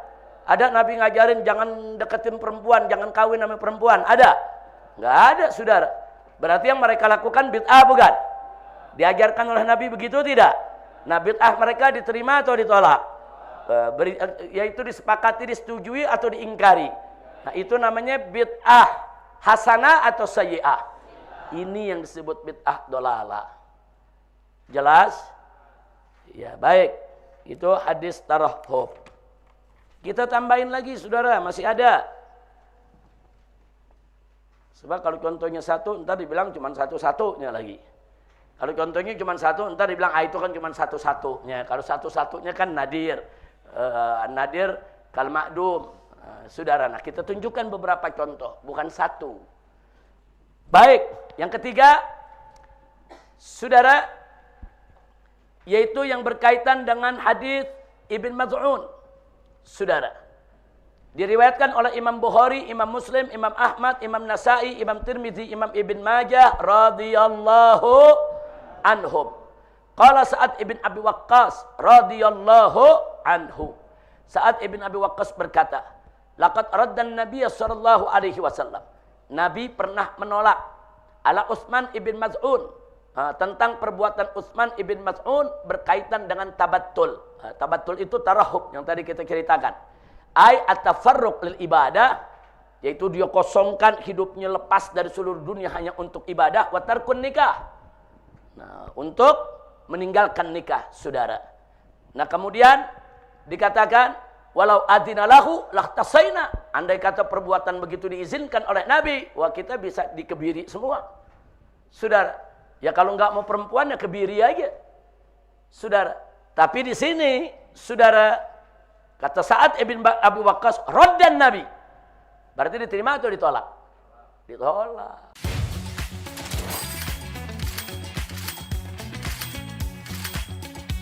Ada diajarin sama Nabi begitu. Abu Waqqas, raddan Nabi. Berarti diterima atau ditolak? Ditolak. Jadi kalau ada dalam Islam ada orang mau mengebiri diri supaya enggak nafsu sama perempuan. Ada diajarin sama Nabi begitu? Enggak ada, saudara. Ini seperti tadi, ini bid'ah. Dia menyendiri enggak mau kawin, dia menyendiri enggak mau nikah, dia menyendiri. Kalau tidak mau menikah, alasannya adalah, oh saya mau belajar dulu, saya menuntut ilmu, enggak apa-apa. Nah, kalau enggak mau nikah urusan enggak, saya mau rawat ibu dulu, ibu saya sakit, saya enggak mau nikah dulu. Itu kalau yang begitu-begitu boleh, itu namanya menunda pernikahan. Tapi kalau nolak, enggak, saya enggak mau nikah, saya mau dekatkan diri kepada Allah.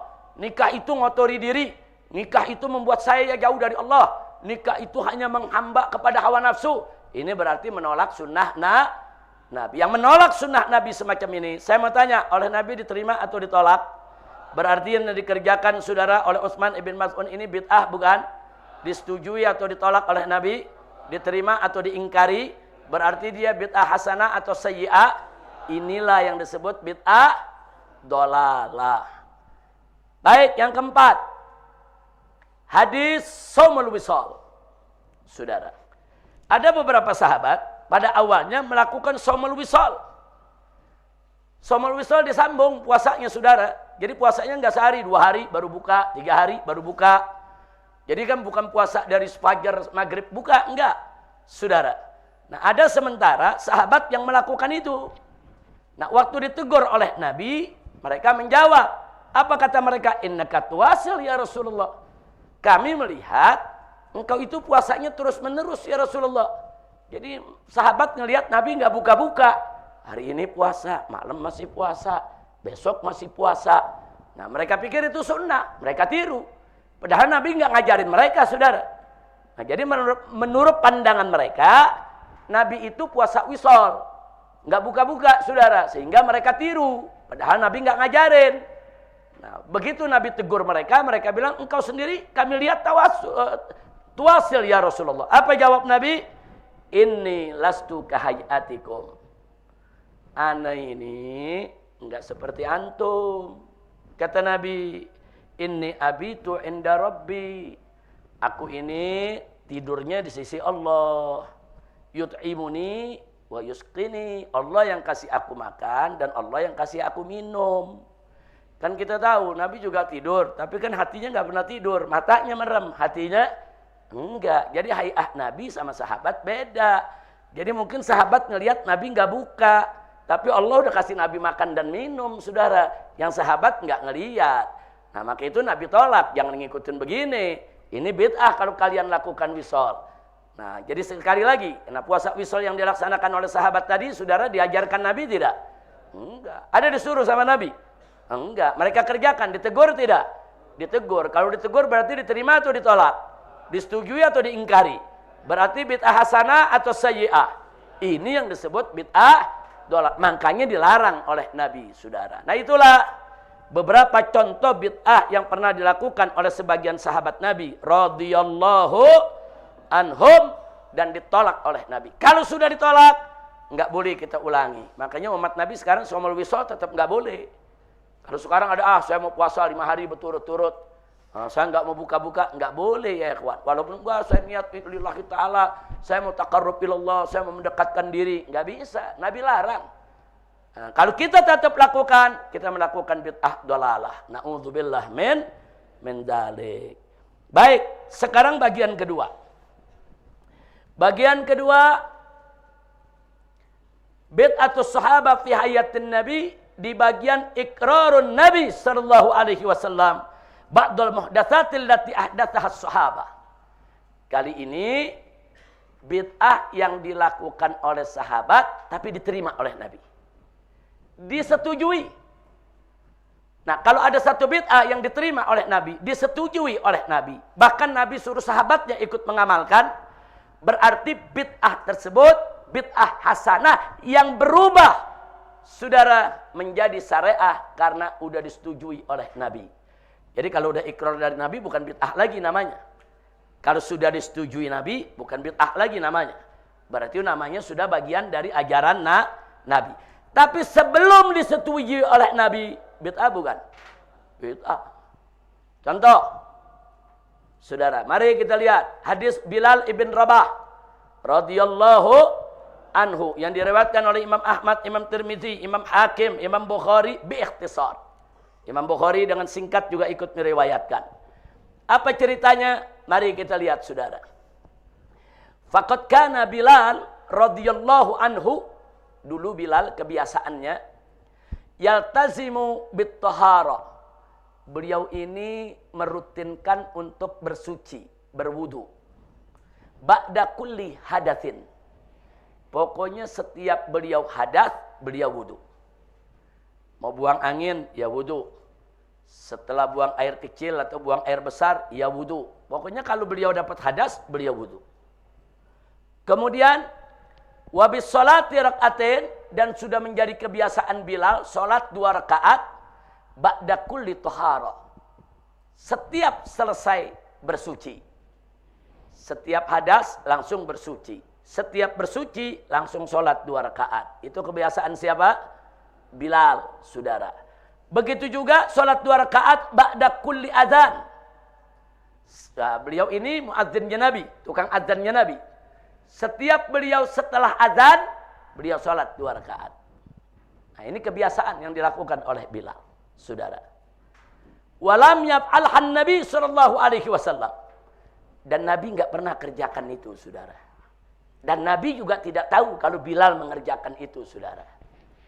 Nah, akhirnya ketika suatu hari Nabi bertanya, kita tahu waktu Isra Mi'raj, kemarin cerita Isra Mi'raj, Nabi kan jalan-jalan di sorga. Nabi jalan-jalan di sorga, Nabi lihat ada yang begini, ada yang begitu. Termasuk setiap Nabi jalan, Nabi dengar kayak ada suara gemerincing terompah di depan Nabi. Nabi penasaran, siapa itu orang? Ada di sorga juga, jalan di depan Nabi, suara gemerincingnya kedengeran sama Nabi, saudara. Nah, seminta selalu Nabi lihat, oh itu Bilal. Nah, makanya Nabi bertanya kepada Bilal. Apa pertanyaan Nabi? Ya Bilal, hei Bilal, bima sabaqtani ilal jannah. Dengan apa kau mendahului aku ke sorga? Kalau di depan kan berarti mendahului. Nabi dengar ada langkah gemerincing terompahnya, saudara.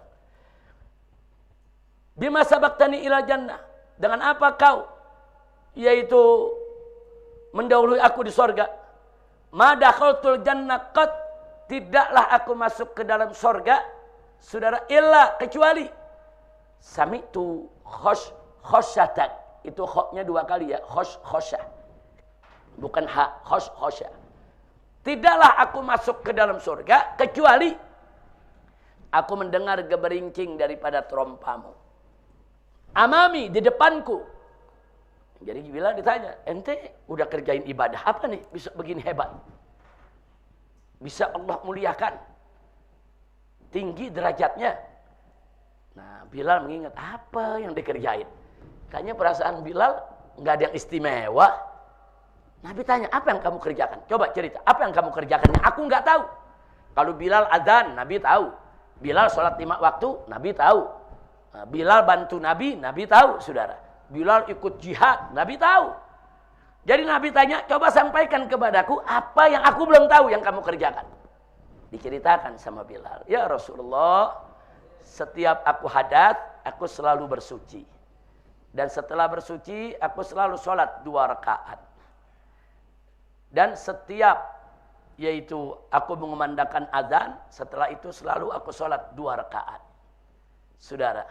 Nah, akhirnya apa? Nabi lihat ini yang menyebabkan Bilal selalu Nabi temui ketika Nabi diizinkan oleh Allah untuk melihat sorga, saudara. Artinya saya mau tanya, itu yang dilakukan Bilal diajarin Nabi enggak? Enggak ada. Enggak ada, saudara. Nah, jadi sholat qoblal wudu, sholatul wudu, saudara, ini dia. Bilal yang pertama kali melakukannya dan disetujui oleh Nabi. Saudara, nah kalau sudah disetujui berarti menjadi sunnah. Setiap hadas sunnah berwudu, saudara. Nah, setiap azan, saudara, disunnahkan sholat. Karena memang bainal adzanain sholatun, kata Nabi. Antara azan dan iqamat ada sholat. Dan itu Bilal yang pertama melakukannya, saudara. Enggak sampai di situ. Setiap selesai wudu, sholat. Kita kenal dengan nama sholat sunnatul wudu, ya kawan. Bilal yang mengerjakan, disetujui oleh Nabi. Saya mau tanya, sebelum Nabi setuju, sebelum Nabi tahu, Bilal melakukan itu tanpa tuntunan Nabi, tanpa disuruh Nabi, tanpa diajarin Nabi, bid'ah bukan? Bid'ah. Tapi begitu disetujui Nabi, bid'ah atau sunnah? Sunnah, saudara. Kira-kira jelas gak? Nah, ini kalau ditayangkan yang ini, orang-orang Wahabi biasanya bilang, itu kan udah disetujui oleh Nabi. Saya nggak bicara soal disetujuinya. Sebelum disetujui kan bid'ah. Jadi Nabi tuh nggak kereng-kereng banget ngadepin bid'ah. Nah, bid'ah yang jelek Nabi tolak, bid'ah yang bagus Nabi terima, saudara. Artinya jangan pukul rata semua bid'ah jelek, saudara. Oh, ini bid'ah, Nabi lihat bagus, Nabi kuatkan, saudara. Oh ini bid'ah jelek, bertentangan dengan syariat. Nabi tolak. Berarti memang bid'ah ada dua. Ada yang hasanah, ada yang sayyi'ah. Yang kedua, mari kita lihat. Tidak kalah menarik saudara. Hadis Khubayb ibn Adi radhiyallahu ta'ala anhu. Khubayb ibn Adi waktu ditangkap oleh orang-orang kafir mau dihukum mati. Orang kafir nonton dia saudara di kota Mekah. Begitu mau dihukum mati, ini Khubayb, Nabi sudah hijrah ke Madinah. Khubayb ibn Adi. Sebelum dihukum mati, saudara Khubayb ditanya sama orang kafir, kau punya permintaan apa sebelum mati? Khubayb katakan, biarkan aku sholat sebelum aku dihukum mati. Anda Khubayb sholat 2 rakaat. Rakaatan khafifatan. Enggak lama sholatnya, cepat. Nah, selesai sholat, orang-orang kafir mengatakan, kata orang-orang kafir, kau takut mati ya? Jadi minta sholat dulu. Dijawab oleh Khubayb, demi Allah kalau aku takut mati, aku lamain sholatnya. Kalau aku takut mati, aku lamain sholatnya. Baca ayat yang panjang-panjang. Justru aku mau segera mati syahid, aku ringkaskan sholatnya. Nah, berita ini sampai ke Nabi di Madinah. Bahwa Khubayb sebelum dihukum mati, sholat 2 rakaat. Fa'aqarrahun Nabi. Dan disetujui oleh Nabi. Dan akhirnya apa yang dilakukan Khubayb di kemudian hari banyak ditiru oleh sahabat, oleh tabi'in, oleh tabi'in yang mau dihukum mati oleh khalifah sebelum hukum mati minta sholat dulu. Saudara. Nah saya mau tanya, perilaku Khubayb tadi minta sholat dulu 2 rakaat sebelum dihukum mati saudara, sholat sunnah diajarkan Nabi tidak? Enggak ada. Berarti bid'ah bukan? Bid'ah.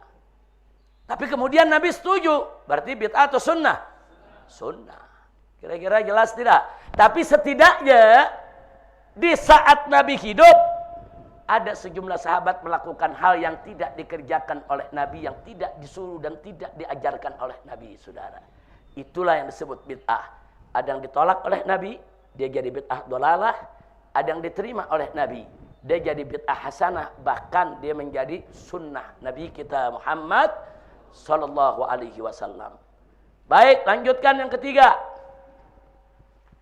Hadis Imam Quba.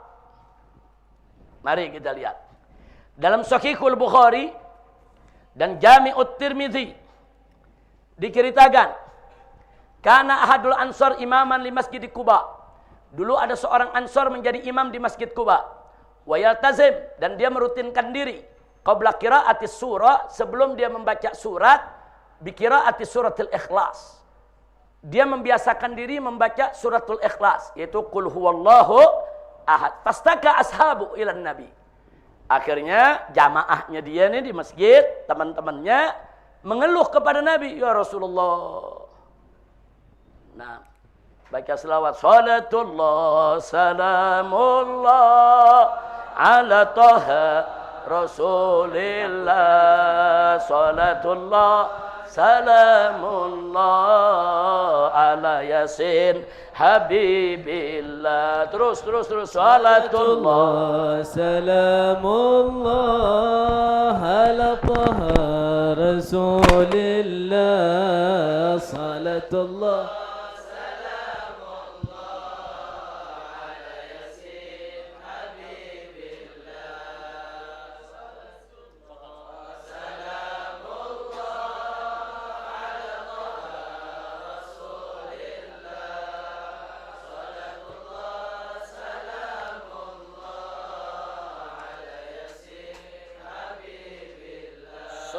ala nabi.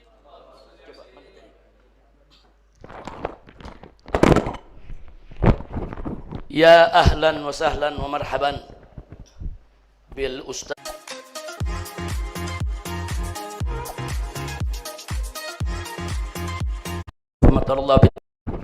Ya ahlan wa sahlan wa marhaban bil ustaz ad-doktor Mustafa bin Sumaid hafizahullah ta'ala wa ra'ah, famatallahu bituli hayati wa nafa'ana bi ulumih fid dini wa dunya wal akhirah, amin ya rabbal alamin. Kita kedatangan tamu, itu doktor daripada Mustafa bin Sumaid. Beliau ini dosen, guru besar, yaitu di Universitas Al-Ahqaf dan sekaligus mufti di kota Tarim. Alhamdulillah kedatangan beliau insya Allah menjadi penyebab turunnya rahmat dan barakah. Amin ya rabbal alamin. Baik, saya teruskan sedikit. Nanti kita sholat asar bersama. Sebelumnya nanti kita akan minta nasihat dari kita punya guru, insya Allah. Sallu ala nabi. Jadi kita lanjutkan. Nuwasil suaya ya habib. Nah, tayyib. Jadi di sini saudara, orang Ansor ini menjadi imam di Masjid Quba. Setelah baca suratul Fatihah kan baca surat. Sebelum baca surat dia baca kulhu dulu, suratul Ikhlas. Setiap sholat begitu. Fatihah kulhu baru surat, Fatihah kulhu baru sholat. Dan dia jadi imam di Masjid Quba. Fastaka ashabu ilan Nabi sallallahu alaihi wasallam. Kemudian para sahabatnya ngeluh, ya Rasulullah ini gimana? Orang ini selalu iltizam bi suratil Ikhlas. Selalu dia melazimkan diri dengan suratul Ikhlas. Kemudian faqala, saudara. Di sini saudara faqala, Nabi orang itu waktu ditanya, saudara, kenapa kamu begitu? Saudara, fasalahun Nabi bertanya, kenapa kamu begitu? Tuh teman-teman kamu tuh jamaah kamu mengeluh. Kenapa kamu begitu? Kenapa habis Fatihah, surat Ikhlas baru surat yang lain? Dia jawab, inni uhibbuha ya Rasulullah. Aku cinta dengan suratul Ikhlas ya Rasulullah. Dengar jawaban itu, apa kata Nabi? Hubbuka iyaha adkhalakal jannah. Cintamu kepada surat Al-Ikhlas memasukkan kamu ke dalam surga. Nabi nggak larang, dia tetap begitu ya kawan. Akhirnya orang itu bicara sama kawan-kawannya, ya sudah kalau kamu nggak suka, saya mundur jadi imam. Saya suka dong surat Ikhlas, saya nggak mau tinggal. Nah, akhirnya lanjut, saya mau tanya, kerjaan tadi bid'ah bukan? Bid'ah. Tapi sebelum disetujui oleh Nabi memang bid'ah, setelah disetujui oleh Nabi menjadi sunnah. Artinya satu sunnah yang diikrar oleh Nabi alaihi salatu wassalam. Yang keempat, saudara, begitu juga hal serupa terjadi, saudara, terhadap Amir Sariyah. Karena ahadus sahaba amiran li sariyatin. Dulu ada seorang sahabat, komandan dari suatu pasukan, saudara. Wa yaltazim ba'da qira'ati surah bi qira'ati suratil Ikhlas. Nah, kalau yang ini, saudara, kebalikannya. Setiap selesai baca surat, selalu ditutup dengan surat Al-Ikhlas. Fastaka ashabu ilan Nabi bidzalik. Kemudian para sahabat Nabi mengeluh, lapor ke Nabi. Fa'amarahun Nabi SAW bisu'ali. Nabi suruh mereka tanya, kenapa dia begitu? Saudara. Nah, akhirnya faqala. Akhirnya orang tadi begitu ditanya, dia jawab, innaha sifatur rahman. Saya suka suratul Ikhlas, karena suratul Ikhlas itu isinya adalah sifatur rahman. Yaitu sifat Allah subhanahu wa ta'ala yang maha suci, maha agung. Kemudian apa kata Nabi, saudara? Kepada para sahabat yang melapor, akhbiruhu annallaha yuhibbu. Kasih kabar dia bahwa Allah juga mencintai dia. Subhanallah. Ini yang begini-begini, saudara, Nabi nggak ajarkan. Nabi nggak ngajarin setiap habis surat Al-Fatihah harus suratul Ikhlas. Nggak ada. Setiap baca surat goblah atau sesudahnya harus baca Al-Ikhlas. Nggak ada. Sahabat yang ngerjain sendiri. Sebelum disetujui oleh Nabi, mereka melakukan hal yang tidak diajarkan Nabi. Berarti bid'ah bukan? Bid'ah. Tapi setelah disetujui oleh Nabi, dia menjadi sunnah. Kira-kira jelas tidak? Baik, lanjut. Nomor 5. Hadis Qutadah ibn Nu'man. Kana Qutadah radhiyallahu anhu yaltazim bi qiraati suratul Ikhlas fi kulli raq'atin min qiyamihi fil lail. Ini Qutadah lain lagi. Dia sudah membiasakan diri baca surat Al-Ikhlas di setiap rakaat salat malam. Waqad sami'ahu Abu Sa'id Al-Khudri. Nah, Abu Sa'id dengar itu kabar. Nah, ternyata Qutadah ini akhuhu li ummih, saudaranya seibu dengan Abu Sa'id Al-Khudri, saudara. Waja'a ilan Nabi. Kemudian datang ini Abu Sa'id Al-Khudri ke Nabi melapor, ka'annahu yatakalluha, artinya Abu Sa'id Al-Khudri mengatakan, aduh gimana sih nih? Saudara saya kalau sholat malam kulhu lagi. Kayak dikecilin, kulhu lagi. Dikit-dikit Al-Ikhlas, diremehin. Tapi apa kata Nabi alaihi salatu wassalam? Walladzi nafsi biyadih. Demi zat yang jiwaku ada dalam kekuasaannya. Innaha, sesungguhnya suratul Ikhlas la ta'dilu thulutsal Qur'an, sama dengan sepertiga Al-Qur'an. Jadi pekerjaan Qutadah tadi yang diremehin sama saudaranya, saudara baca kulhu lagi. Ternyata justru dikuatkan oleh Nabi. Bagus dia baca kulhu. Nah, membaca kulhu setiap sholat malam, setiap rakaat kulhu saja. Ada diajarkan oleh Nabi? Enggak ada. Sahabat melakukan itu, yang enggak dikerjakan oleh Nabi. Berarti bid'ah bukan? Bid'ah. Tapi kemudian disetujui oleh Nabi. Fa'aqarrahin Nabi. Saudara, menjadi bid'ah apa? Hasanah, bukan bid'ah dhalalah. Baik, sekarang yang keenam, hadis munajat hadis sahabat. Ada satu sahabat berdoa dengan uslub yang Nabi nggak pernah ajarin. Da'a hadis sahabat bidu'ain. Seorang sahabat berdoa dengan suatu doa. Lam yasma'hu minan Nabi sallallahu alaihi wasallam. Doa itu dia nggak pernah dengar dari Nabi. Nabi nggak pernah ngajarin. Apa bunyinya? Allahumma inni as'aluka bi annaka lakal hamdu. La ilaha illa anta badi'us samawati wal ard ya dzal jalali wal ikram ya hayyu ya qayyum. Dia baca ini doa. Nabi dengar itu doa, saudara. Nabi enggak pernah ajarin doa semacam ini. Tapi apa kata Nabi? Laqad da'a bismillahil a'zam. Dia sudah berdoa dengan nama Allah yang maha besar, maha agung. Nama agung yang mana? Allazi idza du'iya bihi. Yang siapapun kalau berdoa dengan uslub asmal azam yang seperti itu, ajaba, pasti akan dikabulkan doanya. Wa idza su'ila bihi a'ta. Dan kalau dia itu berdoa dengan itu, pasti dikabulkan doanya, dan apa yang dia minta akan diberikan oleh Allah. Perhatikan. Sebab sekarang ini kadang-kadang Wahabi ini, saudara, di luar, kalau kita baca doa karangan ulama, dia kecam. Hadza du'a laysa minan nabi. Ada doa laisa minan nabi. Saudara, doaul ulama, doaus salaf, doaus sahabat, doaut tabi'in, doaut tabi'it tabi'in, saudara. Itu semua boleh kita amalkan. Kan sekarang kan yang menghina Rotibul Haddad, Rotibul Attas, hadza laisa minan nabi. Saudara, enggak begitu, saudara. Nabi lihat ada sahabat baca doa yang Nabi enggak pernah ajarin. Doanya benar. Uslubnya bagus, saudara. Munajat kepada Allah. Nabi puji. Subhanallah. Nah, jadi saya mau tanya. Kalau sahabat baca doa yang Nabi nggak pernah ajarin. Terus dia baca itu doa. Bid'ah bukan? Bid'ah. Tapi ternyata diterima atau ditolak oleh Nabi? Diterima. Ini bid'atus sahabat fi hayatin Nabi.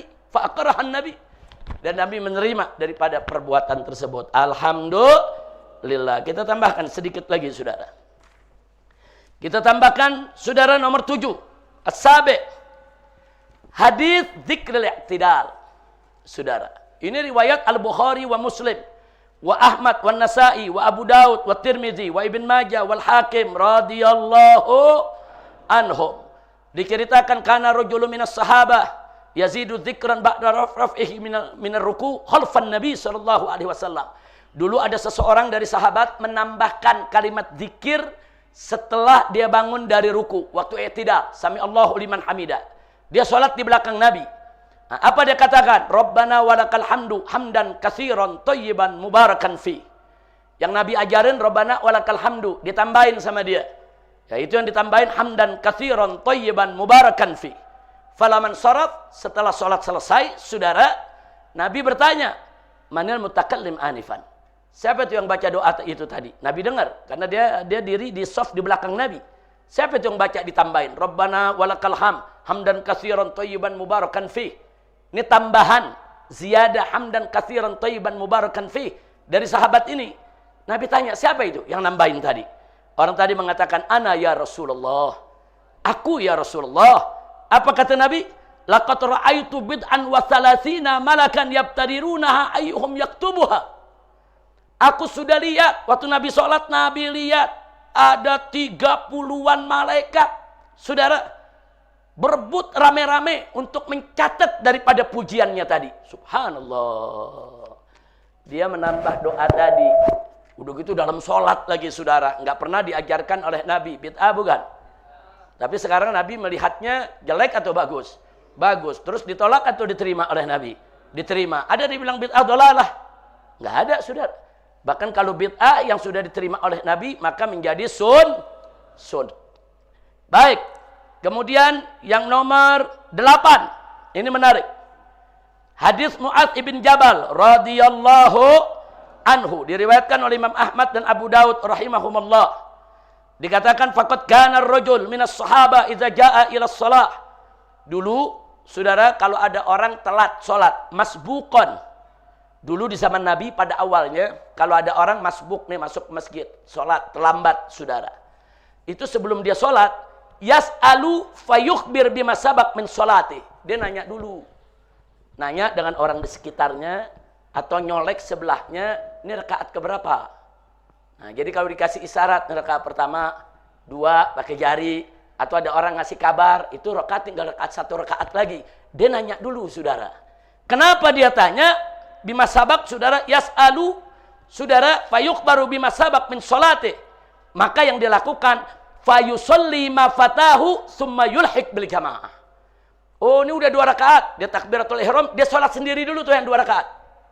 Dia sholat sendiri 2 rakaat, yang 3 rakaatnya baru ikut imam.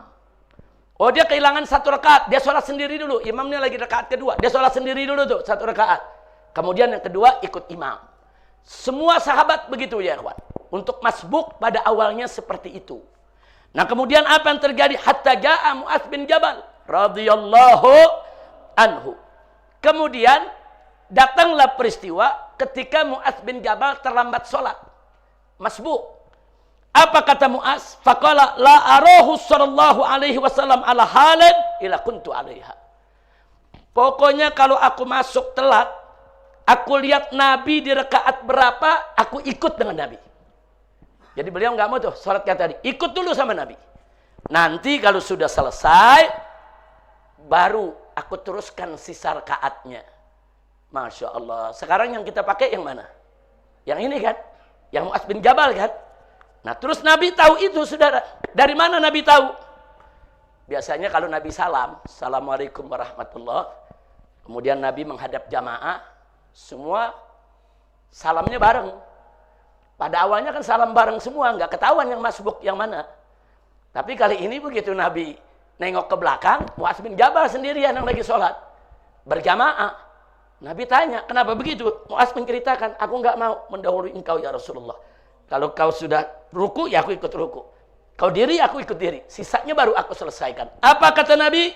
Saudara, Nabi mengatakan, Inna Mu'adz qad sanna lakum sunnatan.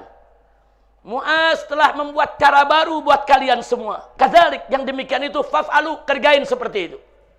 Nah, baru mulai saat itu sampai hari ini, saudara. Diterima oleh semua madhab, saudara. Begitulah cara masbuk sholat. Nah saya mau tanya, itu kerjaan Mu'adz pada saat sebelum Nabi ajarin bid'ah bukan? Ada ditolak sama Nabi? Enggak, diterima sama Nabi saudara. Bahkan jadi sunnahnya. Yang sekarang diterima oleh semua madhab.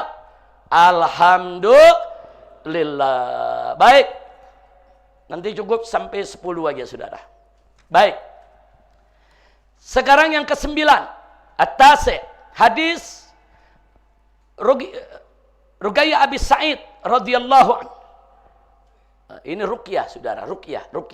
Hadis Ruqyah Abi Sa'id radhiyallahu anhu. Raqa Abu Sa'id Al-Khudri rajulan ladagathu aqrabun bi qiraati Fatihatin.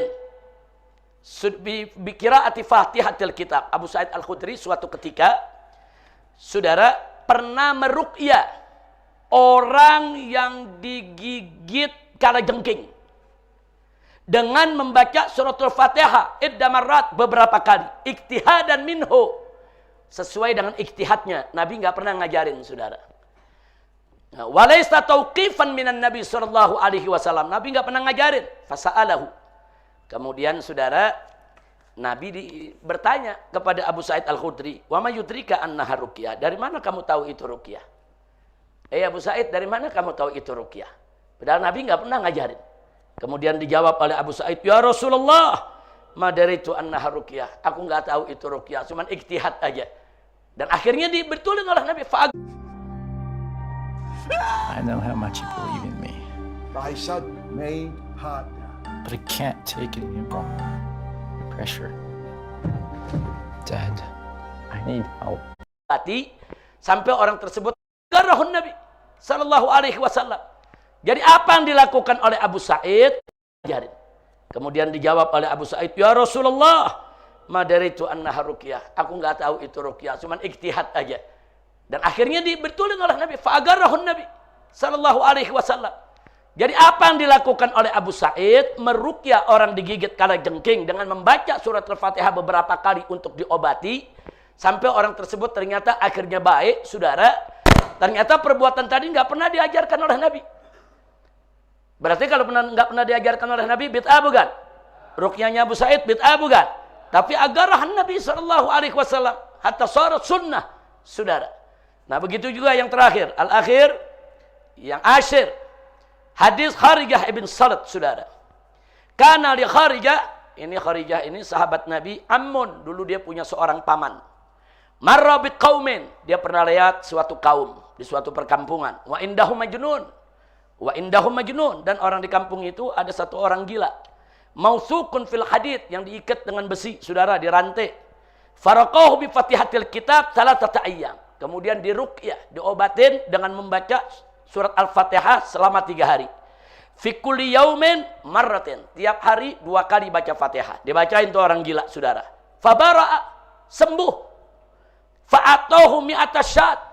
Saking curangnya ini keluarga di kampung tersebut, si Majnun ini dalam 3 hari bisa baik, orang gila, saudara. Akhirnya dikasihlah dia 100 ekor kambing, saudara. Nah, tapi kemudian, saudara, paman Kharijah inilah ragu. Fa'atan Nabiya liyas'alah. Datang ke Nabi, boleh gak nih? Nih, nerima kambingnya halal apa enggak nih?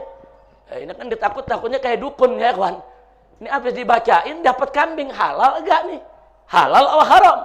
Nah, tapi apa kata Nabi? Qul faman akala bi ruqyati batilin faqad akalta bi ruqyati haqqin. Kata Nabi, makan. Memang ada orang-orang yang nyari makan dengan jalan ruqyah yang batil, itu haram. Para dukun, saudara. Tapi kau memakan hasil ini dengan cara yang betul, ruqyatu haqqin. Cara ruqyahmu betul dengan ayat Al-Qur'an, halal, terima, makan. Nah, saya mau tanya, berarti yang dilakukan itu bukan diajarin sama Nabi pada awalnya, bid'ah bukan? Bid'ah, saudara. Tapi saya mau tanya, nah, kemudian diterima tidak oleh Nabi? Diterima. Kalau sudah diterima menjadi sunnah. Alhamdulillah. Kita sudah sampai halaman 29, saudara. Saya rasa cukup sampai di sini. Bid'ah ini kita akan lanjutkan pada kesempatan yang akan datang, insya Allah. Mudah-mudahan di kesempatan yang akan datang, saudara, kita akan lanjutkan. Memang ini bahannya panjang sekali, saudara, panjang sekali. Kalau sudah bicara tentang bid'ah ini panjang sekali. Insya Allah nanti akan kita lanjutkan sampai kita ngambil kesimpulan. Nanti di bab terakhir, fil akhir, saufa nara al-fatawa al-mu'asirah min ulama'il wahhabiyah allati ajazat ba'dul a'mal. Saudara, kita akan lihat fatwa-fatwa ulama-ulama Wahabi minas Saudiyah, dari Saudi, saudara, yang pada akhirnya mereka ajazat, fatwa mereka, fatwahum ajazat ba'dul a'mal al-mubtadi'ah fi za'mihim. Jadi yang dulu mereka bilang ini bid'ah, ini bid'ah, ini bid'ah, ternyata sekarang mereka yang kerjakan itu semua, ya. Ada di kitab kita dan nanti akan kita jelaskan insya Allah. Nah, ini karena pelajarannya belum selesai, jangan ada yang bertanya dulu. Insya Allah pada kesempatan akan datang, silakan nanti Anda kumpulkan. Catat aja kalau ada pertanyaan. Pertemuan hari Selasa yang akan datang, kita selesaikan materinya dan kita buka tanya jawab insya Allah. Ila hadzal qadar naktafi. Fa sallallahu subhanahu wa ta'ala yubarik lakum wa yaftaha alaina wa alaikum abwabal ulumin nafi'ah. Amin ya rabbal alamin. Hadani Allah wa iyyakum ila siratil mustaqim. Wassalamu alaikum warahmatullahi wabarakatuh.